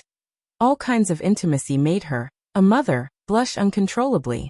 Apart from her red face, all that was left was an indescribable sense of loss. In her entire life, it was probably true that she could not compare to her aunt in any way. Seeing this scene, the Empress Dowager and the Emperor finally felt relieved. Although Gu Xingyin would send letters regularly, they always felt uneasy if they didn't see it with their own eyes. They were afraid that she would not have a good life in Tianlong. They were afraid that she would have no one to complain to when she was wronged. Now the Empress Dowager felt that she could finally feel at ease. Some things could be pretended, but some things could not be pretended. Her Baochan was living a happy life.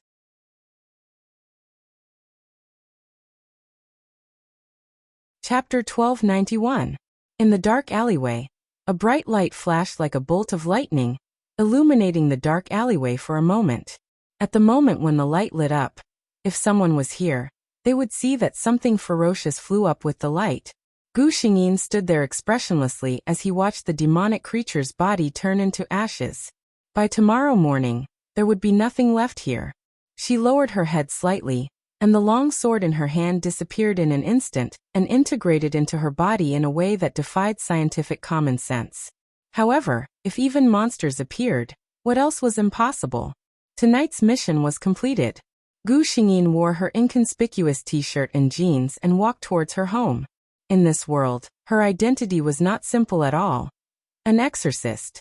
A profession that sounded very high and mighty from the name. And in fact, what it did was also very high and mighty. The modern city was full of luxury, and behind the prosperity was the constant breeding of human desires. Those desires were invisible and traceless, but they wandered in every corner of the city. Once enough evil thoughts were absorbed, these desires would be able to take shape. These shape-shifted existences only had a preliminary appetite, and did not have a complete ability to think. To put it in modern terms, they were all very strong and mentally retarded. As for the appearance of these monsters, as monsters formed by absorbing evil thoughts, their appearance could be imagined. Ugly. This was Gu Xingyin's description of them. For ordinary people, these monsters that were almost unafraid of physical attacks were simply monsters that were difficult to resist. Therefore, the profession of exorcist came into being. There were many kinds of exorcist predecessors. Among the first exorcists, there were accomplished masters of Buddhism, reclusive Taoist masters, and some powerful feng shui sorcerers. Later, when the monsters were rampant, these people realized that it was difficult to resist so many monsters with their strength alone. Therefore, the powerful state machinery began to operate. The government directly established a special department for exorcism, headed by several highly respected masters, to find talented people all over the country, and let them join this special profession. Of course, the existence of exorcists was still a secret of the country. Even the existence of the demons was concealed by the country. Otherwise, if they found out that there was such a terrifying monster in the world they lived in, it would easily cause panic among the people. The body that Gu Xingyin came to was Jiang Lan. She was 23 years old this year. On the surface, she was the owner of an ordinary flower shop, but in fact, she was the most talented among the young exorcists of this generation. During the day, she would lie lazily in her little flower shop and take an afternoon nap.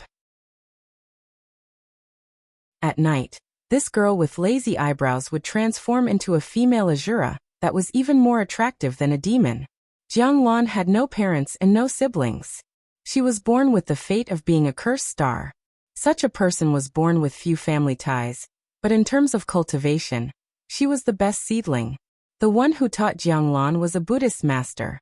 That master liked her very much, but he didn't dare to accept her as a disciple. She was a cursed loner.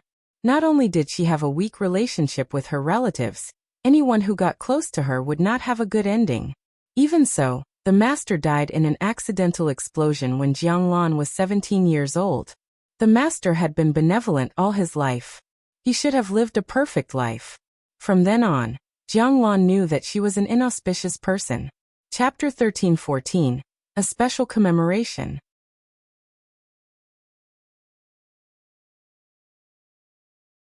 Chapter 1292. She began to consciously alienate herself from everyone around her. Not many people knew that she was a heavenly cursed lone star.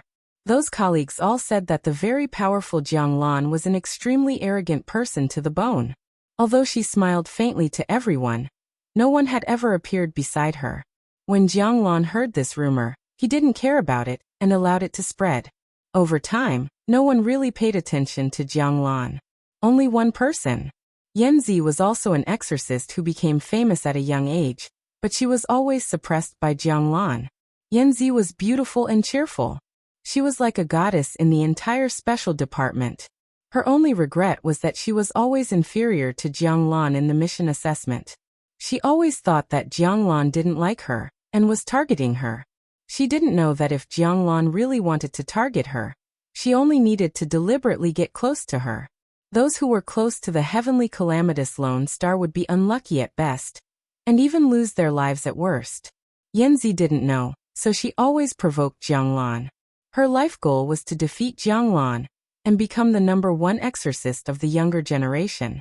But unfortunately, until Jianglan died, she didn't succeed. How did Jianglan die? Once, she received a mission where an extremely powerful monster was about to be born. She needed to destroy the monster before it was fully awakened. But she didn't know who leaked the news, and this mission was also known by Yanzi. She went to the monster's lair in front of Jianglan. How powerful was that monster? Even Jianglan had to prepare a lot of things in advance before she was ready to set off. How could Yanzi, who rushed overexcitedly when she heard the news, be its opponent? When Jianglan arrived there, what she saw was Yanzi dying under the monster's claws. Although Jianglan didn't like Yanzi very much, she couldn't watch her die in the monster's hands. She saved Yanzi, and because of that, she was hit by the monster's claws. However, he didn't expect to see Yanzi leave without even looking back when he was on the verge of death after killing the monster. Jianglan died there due to excessive blood loss. She didn't have to die. As long as Yanzi applied medicine to her wound at that time, or made an emergency call for her.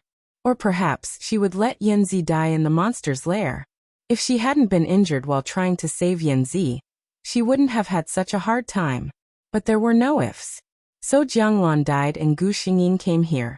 Jianglan was a genius. This was not only reflected in her talent for cultivation, but also in her wisdom. Before she went to complete this mission, she had already begun to develop a magic absorption array. It was a formation that could absorb people's evil thoughts. As long as he succeeded, it would be equivalent to breaking the foundation of those monsters. It was a pity that she was dead. Her belongings had not been carefully organized. The fruits of her painstaking efforts over the past few years had quietly turned into ashes along with her corpse in the flames. When Jianglan's body was cremated, Yanzi cried herself to the point of losing her voice. The surrounding people were surprised that Yanzi and Jianglan had such a good relationship. Seeing this, Gu Xingyin sneered. Good relationship?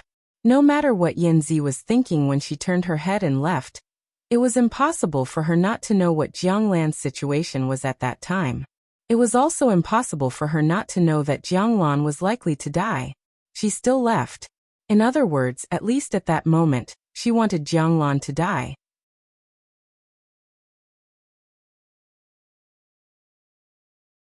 Chapter 1293. She was the one who had indirectly caused Jianglan's death. Who was she trying to impress by acting so heartbroken? When Gu Xingyin came to this world, the master who had taught her many things had already left this world. She had also become the arrogant and unreasonable Jianglan that her colleagues spoke of. That was good, Gu Xingyin thought. Jianglan did not need friends. She was destined to be alone for the rest of her life.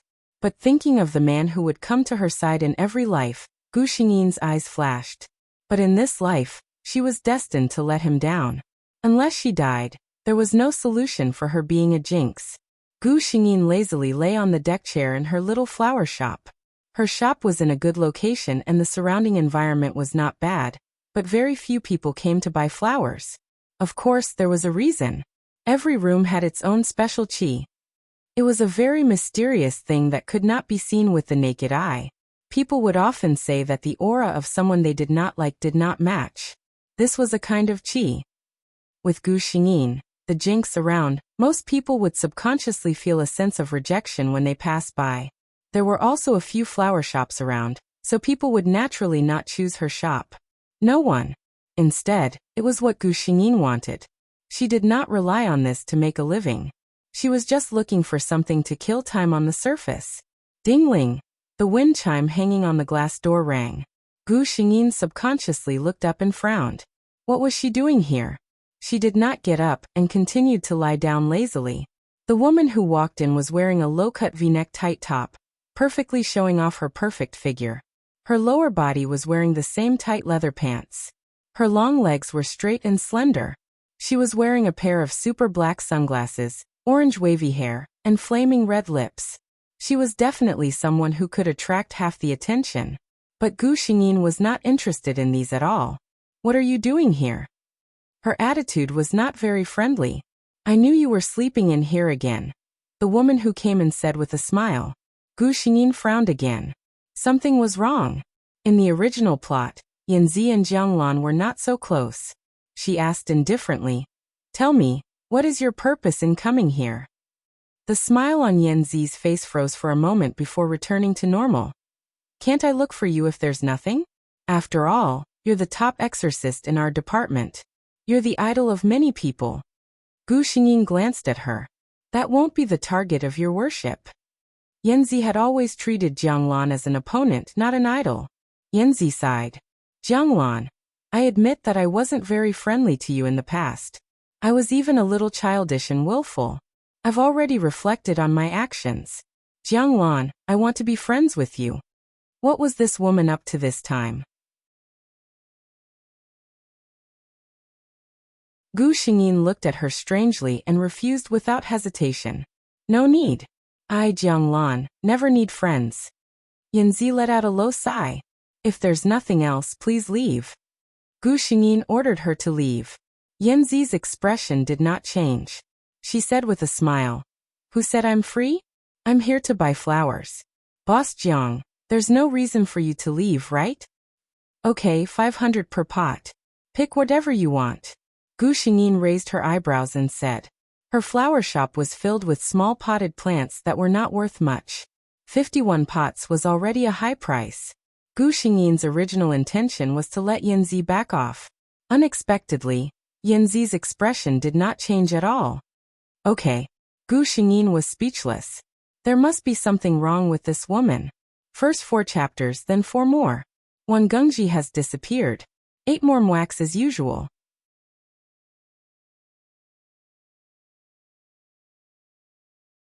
Chapter 1294. Jianglan's flower shop wasn't big, and there weren't many treasures, but Yanzi picked things very slowly. Gu Xingyin looked at the time, and saw that half an hour had passed. She was getting impatient and urged her. Take your time, I'm going to sleep first. She didn't sleep last night, and the sun was just right now. It was the best time to sleep, but Yanzi had to disturb her. Yanzi turned her head, and the sun shone through the glass door onto Gu Xingyin's face, who was lying on the recliner. In her memory, Jianglan's face had always been pale. Looking at her under the sun, she actually felt transparent. She looked a little tired, and it seemed that she was really tired. I'm done. She replied. The other party didn't even open her eyes. Leave the money on the cashier, I won't send you off. She was still the same, and she didn't care about anyone. Yanzi smiled bitterly, took out a stack of cash, and put it on the cashier, and pressed it with a small paper. Yanzi went out with 2 childish potted plants in her arms, and came to her car. A few people looked at her enviously, and 2 handsome men with good taste in clothes came up to talk to her. Yanzi politely refused and drove back to her villa. There was a red light in front. Yanzi waited for the red light while thinking about Jianglan just now. She had always been like this, whether it was now or 2 years later. Yes, 2 years later. Yanzi didn't know why she had returned to a few years ago when she woke up. Maybe God looked at her with too much guilt, so he was especially kind? No matter what, now that she was back, She had a chance to make up for some things. She always remembered that after Jianglan's death, she began to dream every night. She dreamed that Jianglan was lying there dying, and then she left without hesitation. She dreamed that Jianglan came to her in the middle of the night, covered in blood, and asked her why she didn't save her. She dreamed that she was torn to pieces by a demon, and Jianglan left without looking back. Even if she became the most powerful exorcist, and could destroy the most powerful demon, she couldn't get rid of the demon in her heart. She could never get rid of this dream. For a very long time, Yanzi had been wondering why he had chosen to leave at that time. She had never thought of herself as an evil person, but she had once taken a life on her hands. Perhaps at that critical moment, her jealousy won over her morality, and she made the biggest mistake in her life. The car in front had already started moving, and Yanzi also recovered from her memories. Yanzi looked at the two small potted plants at the side, and a smile appeared on her face. It didn't matter. For now, those were things that hadn't happened yet. She could start over with Jianglan. Thinking about it carefully, she and Jianglan didn't have to be opponents. They could be partners, and they could also be friends. The first friend of the number one exorcist, Jianglan, who had always been indifferent, sounded very cool, didn't it? Gu Xingyin didn't know why Yanzi had such a deviation. She was still chatting with the system. Tell me, should I make the first move and find a chance to trick that Yan? The system. Host, the system can't sense the target's hatred for the host. Please reconsider. Gu Xingyin. No hatred? What was wrong with this development?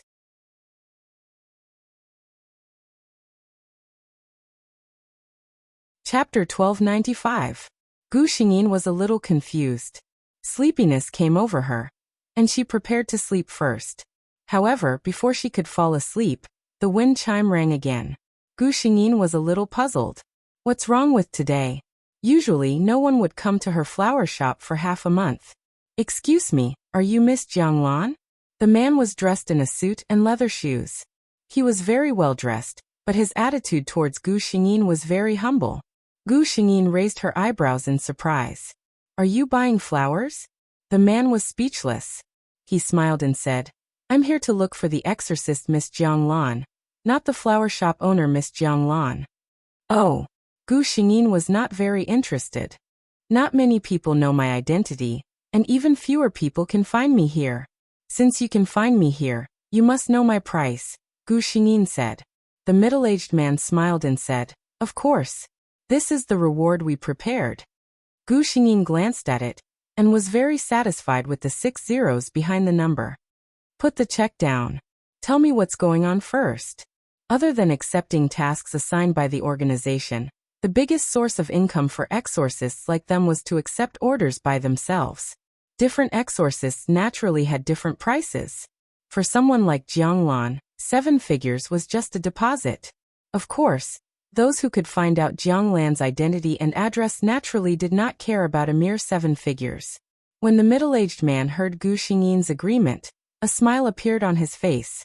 He reached out his hand and made a gesture of invitation. Why don't we talk as we walk? Gu Xingyin nodded and got up to follow him out. The middle-aged man saw that she did not bring anything and did not lock the door when she came out, so he could not help but feel very strange.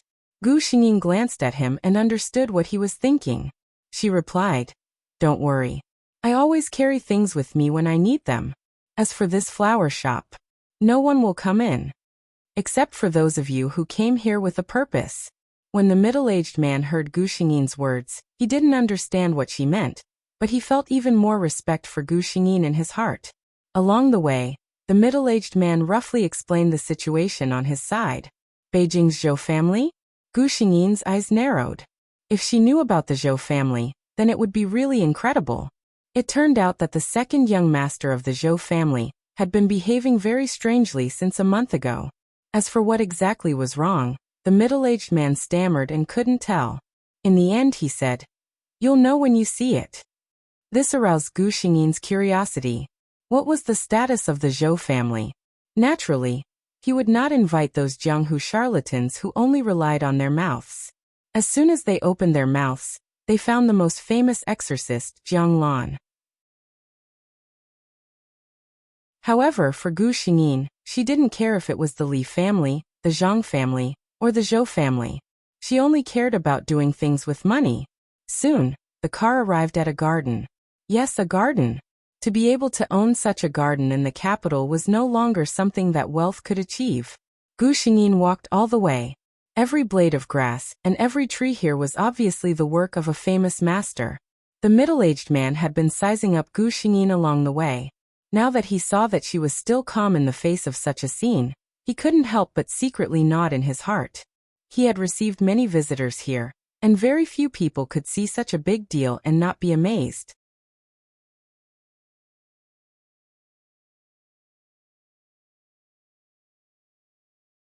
Chapter 1296. Whether it was because Miss Jianglan was experienced and knowledgeable, or because she did not like to show her emotions, it showed that she was not simple. The middle-aged man took Gu Xingyin into a courtyard. The buildings here were all antique. Gu Xingyin stepped through the red lacquer door. "This is the courtyard of my second young master," the middle-aged man said. Gu Xingyin frowned from the moment she entered the door. She was sure that this second young master had indeed been stained by something unclean. "Uncle One, who did you bring to me?" A lazy voice sounded. Gu Xingyin looked up, and could not help but be stunned. This second young master, no matter how one looked at him, was a rare handsome man. His face was like jade, his eyes were like lacquer, his nose was high, and his lips were thin and stylish. But these were not the focus of Gu Xingyin's attention. Was this really the fate of many lifetimes? She could meet him like this? Feeling the familiar aura of this second young master, Gu Xingyin felt helpless. "This beautiful lady, do you think I'm too handsome and charming and have been bewitched by me?" Seeing Gu Xingyin staring at him in a daze, the second young master teased. Gu Xingyin came back to her senses because of this sentence. She restored her cold expression and looked at this person more carefully. At first glance, one would only think that this second young master was very good-looking. But if one took a closer look, one would find that this second young master seemed to have an invisible charm. When he stood there motionless, others could not help but look at him. When he looked at you casually, it would make people feel that he was flirting with you. Gu Xingyin's eyes moved, and suddenly reached out to pull this second young master's neck. "Little beauty, are you going to throw yourself at me? What are you doing?"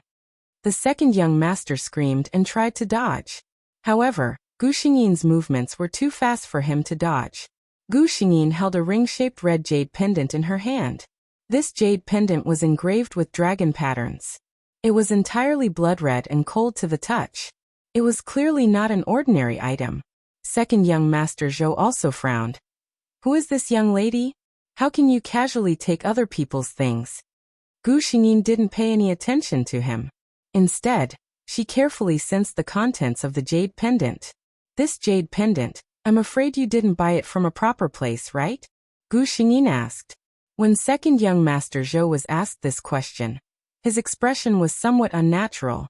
However, the middle-aged man on the side said, "This is something my second young master bought at an auction."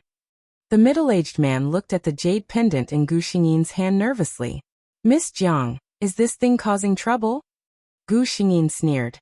"Why would you hang something of unknown origin on yourself? Consider yourself lucky that you're still alive this time."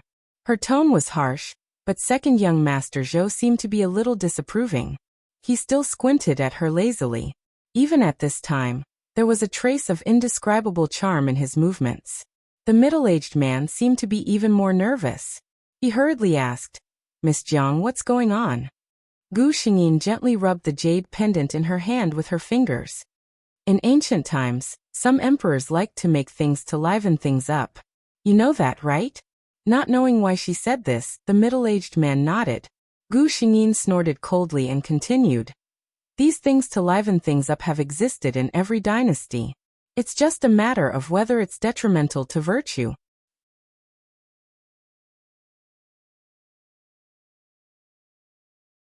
Chapter 1297. The middle-aged man was so engrossed that even second young master Zhou didn't have time to glare at Gu Xingyin, but listened to her carefully. In ancient times, there was an emperor who invented a kind of elixir called the red pill to liven things up. Gu Xingyin glanced at them, I don't know if you've heard of it. They shook their heads. Gu Xingyin slightly lifted the corners of her mouth. That red pill, in addition to some great supplements for refining elixirs, also has an essential material. That emperor raised all the palace maids who were under 13 years old, and had no sexual history together, and took their virginity when they had their first menstrual period. The first blood of a young girl was one of the main ingredients for the red pill. Because the virgin blood was added, the finished product was dark red, so it was called the red pill. When Gu Xingyin finished speaking, the two men's faces didn't look good. The middle-aged man was puzzled. But Miss Jiang, does this story have anything to do with our second young master? Of course. Gu Xingyin threw the jade pendant in her hand, and the jade pendant fell gently on the table without moving. While refining the red pill, the virgin blood had some other uses. For example, this jade pendant was originally an ordinary piece of white jade. It was placed in the blood and nourished for 49 days. Then, with the help of a special method, the essence of the blood was transferred into the jade pendant. Only then did it become what it is now. EW. A discordant sound came. It turned out to be young Master Zhou. Hearing Gu Xingyin's description and thinking that he had worn such a disgusting thing on his body for a month, he instantly felt uncomfortable. Then, the middle-aged man asked professionally, "My second young master?" Gu Xingyin glanced at the pale second young Master Zhou. "This jade pendant, if I'm not wrong, should come from below?" Below, of course, there was only the tomb. Second young Master Zhou didn't say anything. Obviously, Gu Xingyin was right. The blood of a virgin is an item of extreme yin, and this blood jade has been in the tomb for thousands of years. One can imagine how cold it is. How can an ordinary person withstand it? Gu Xingyin sized up second young Master Zhou from head to toe. "Fortunately, you are blessed with abundant good fortune. Your house's feng shui is abundant, plus you haven't lost your virginity yet. That's why you only look like this. If it was an ordinary person, I'm afraid he wouldn't even be able to be a man." Hearing this, second young Master Zhou's face turned ashen. This woman actually said that he was a virgin without a care in the world. Who in the capital city didn't know that second young Master Zhou was known as a womanizer? He subconsciously wanted to retort, "Where did this swindler come from? Who doesn't know of the second young master's, reputation as a playboy? A playboy who still has Yuan Yang?" Gu Xingyin coldly replied. Facing her body, second young Master Zhou held back for a long time, but in the end he couldn't say anything. The middle-aged man seemed to know a big secret, and looked at second young Master Zhou curiously. She really couldn't tell that a person like second young master was actually.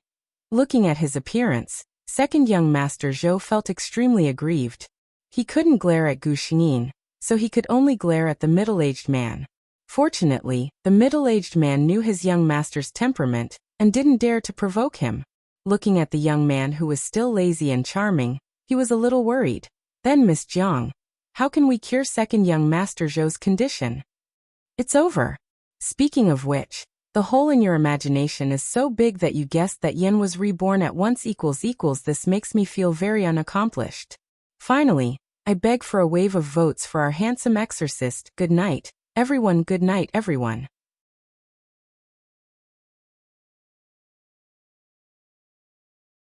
Chapter 1298. How to Cure It. Gu Xingyin glanced at second young Master Zhou and said, "If you find someone else, it will indeed be more troublesome." Hearing that, the middle-aged man's eyes lit up. Did this Miss Jiang mean that it wouldn't be troublesome if she was the one they found? Sure enough, the next moment Gu Xingyin said, "However, since you happen to find me, it will be easy to deal with." The middle-aged man looked at Gu Xingyin with joy and said, "Miss Jiang, please tell me." Gu Xingyin glanced at second young Master Zhou, who was leaning lazily on the door frame, with disgust and said, "Let him stay with me for a month." Second young Master Zhou's current appearance was a typical case of the evil spirit entering his body, and it was the evil spirit of extreme evil. If it was the ordinary way, it would require a lot of medicinal materials with the nature of yang, supplemented by the layout of extreme yang geomancy to remove the evil spirit, and the time would be relatively short. Gu Xingyin was different. She was born to be a jinx. The two words jinx were not a joke. If second young Master Zhou stayed with her, the evil spirit in his body would naturally begin to retreat. However, when second young Master Zhou heard that, he said with a strange smile, "Are you secretly in love with me, so you find such an excuse to get close to me?" Gu Xingyin frowned. Such a character was really unbearable. She patted second young Master Zhou's shoulder hard and said, "Speak properly." Her strength was not great for second young Master Zhou, who was 1.8 meters tall, but second young Master Zhou's whole body was shocked by such a pat. Then second young Master Zhou's expression was shocked, and he seemed to be a different person in an instant. Seeing this, the middle-aged man called Uncle Wen's eyes lit up with excitement. This was the second young Master Zhou he was familiar with. Second young Master Zhou's expression instantly became serious. He glanced at Gu Xingyin with sharp eyes. Gu Xingyin's expression changed and said, "You must have the memory of the previous days. How about it?" Second young Master Zhou thought of his strange appearance in the past month, and his handsome face couldn't help but twist for a moment. He bowed to Gu Xingyin. "Miss Jiang, sorry to trouble you." He agreed to Gu Xingyin's suggestion. Gu Xingyin nodded. She did not intend to stay here any longer. She turned around and took out a pen and paper from somewhere, and wrote a string of numbers on it. "I've already paid the deposit. This is the remaining amount. When your second young master returns, transfer it to this account." Uncle Wen took the paper solemnly. At this time, second young Master Zhou suddenly stood in front of Gu Xingyin. "Miss Jiang, my name is Zhou Bingzhu." This name was rather interesting. Gu Xingyin thought for a while, and reached out her hand. "Jiangwan." The two of them walked out of the Zhou family's courtyard one after the other. By the time he left Zhou University, Zhou Bingzhu had returned to the appearance that Gu Xingyin had seen. He did not have the blood jade on him, and he also remembered the conversation between himself and Gu Xingyin. Although Zhou Bingzhu was a little unwilling, he knew that it was for his own good. "How can I let the beautiful lady drive the car? Let me do it." Gu Xingyin silently endured for a while, and found that she could not bear it at all. "Either shut up or talk to me properly." Although Gu Xingyin knew that Zhou Bingzhu became like this because of the evil spirit in his body, she didn't know whether to curse when she saw her lover's soul in such a sissy's body.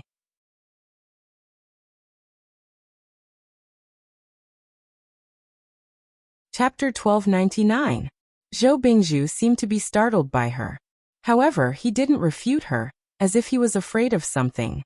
Instead, he sat in the passenger seat obediently and didn't say anything. Gu Xingyin drove without looking sideways. She didn't give Zhou Bingzhu a glance the whole time. She had already thought it through.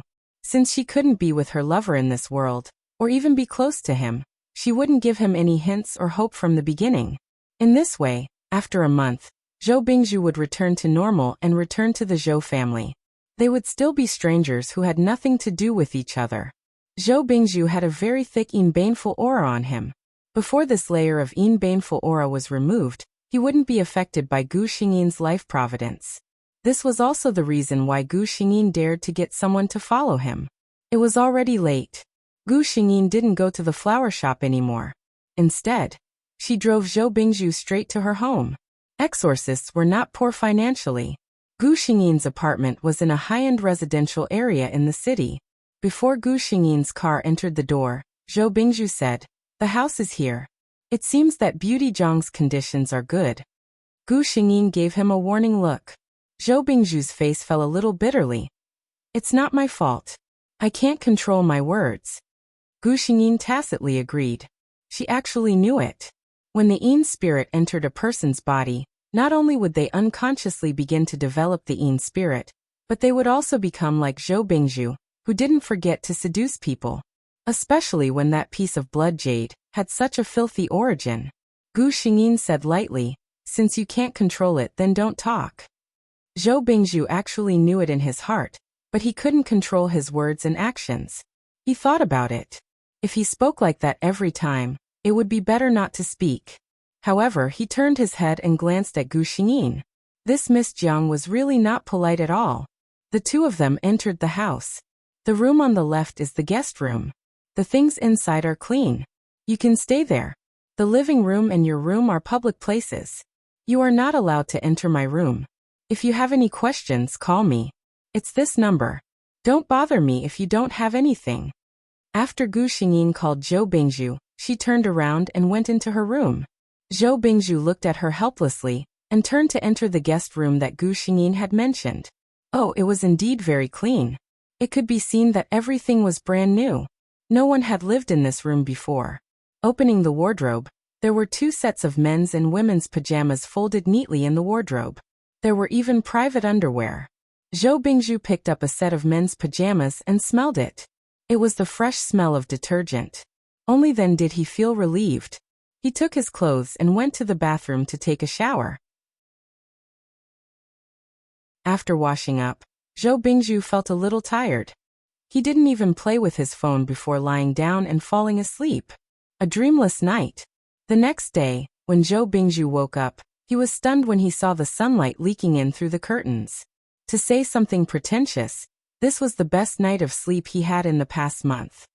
He didn't wake up in the middle of the night because of the cold, and he didn't have all kinds of strange nightmares. This Miss Jiang was indeed a very magical person. Zhou Bingzhu got up. There were disposable toiletries on the sink. When he finished washing up and was about to change his clothes, he realized that he had rushed out with Gu Xingyin yesterday and didn't bring any change of clothes.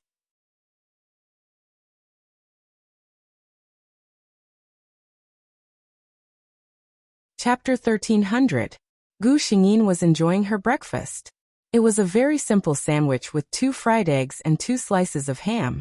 It was the kind that could be eaten with bread. Then, she saw Zhou Bingzhu come out in loose pajamas. Seeing Gu Xingyin coldly staring at him, Zhou Bingzhu said embarrassedly, "I forgot to bring clothes yesterday. I just called Uncle one." He still had a lustful look on his face, but his speech was much more normal. Gu Xingyin just nodded. She didn't know that it took Zhou Bingzhu a lot of effort to speak so normally. Zhou Bingzhu sat down at the table and then found that there was no breakfast for him. He pointed at Gu Xingyin in disbelief. Is there no breakfast for me?" Gu Xingyin finished the last bite of breakfast neatly. "You lived in my house and asked me to expel evil spirits for you. Now you want me to make breakfast for you? Zhou Bingzhu, do you think you found a babysitter?" Zhou Bingzhu, so angry. "But I have nothing to say." He instantly felt so wronged and sad. "Stop." Zhou Bingzhu struggled to stop those strange thoughts in his mind. He took out his phone and specially ordered a sumptuous meal for himself. "I won't eat your food. I don't care. I'll order it myself." Humph. Realizing that he seemed to have some strange words in his mind, Zhou Bingzhu silently bit his lips. Miss Jiang was right. In his current state, it was better for him not to speak. Such a big man talking more than a little girl. It was really. Zhou Bingzhu just wanted to cover his face. The takeout came quickly. Almost at the moment when the box was opened, a strong fragrance filled the whole restaurant. Gu Xingyin, who was sitting in the living room and pretending to be watching TV but actually in a daze, couldn't help but turn her head. Looking at the table full of food, she frowned. "You ate so much for breakfast?" Zhou Bingzhu would never admit that he had deliberately chosen so many things to take revenge on Gu Xingyin. Seeing Gu Xingyin looking over, Zhou Bingzhu straightened his back and smiled. "I don't know which one tastes better, so I ordered all of them." "Miss Jiang, do you want to eat?" Gu Xingyin shook her head. "You can eat by yourself. I'm already full." Then, Zhou Bingzhu began to eat alone. He still expressed his feelings from time to time, saying that this was delicious and this was so good. He felt that he was venting his anger on Gu Xingyin for not giving him breakfast. When he had nothing to do, he ran to his room and stared blankly. He silently recalled his previous actions. King retard. Zhou Bingzhu felt that this whatever lousy inspector had simply caused him to be in trouble. How could this kind of childish behavior of a 7-year-old child happen to him? Uncle Wen quickly brought his clothes here. That night, Gu Xingyin knocked on Zhou Bingzhu's door. "I'm going out tonight. If you have nothing to do, don't go out and run around." Zhou Bingzhu had yin qi on him. Putting aside the fact that it was easy for him to attract strange things, just his unsatisfied look alone was enough to attract a lot of women. No matter which kind it was, Gu Xingyin felt that it was very troublesome. Moreover, she didn't like it very much. After saying that, she was ready to turn and leave, but Zhou Bingzhu stopped her. Are you going to perform a task? His gaze was a little strange. As a member of the Zhou family, Zhou Bingzhu had a certain understanding of exorcists. You're tuning in to the Earbook Haven YouTube channel. Don't forget to subscribe and join us on this journey to catch the most captivating stories.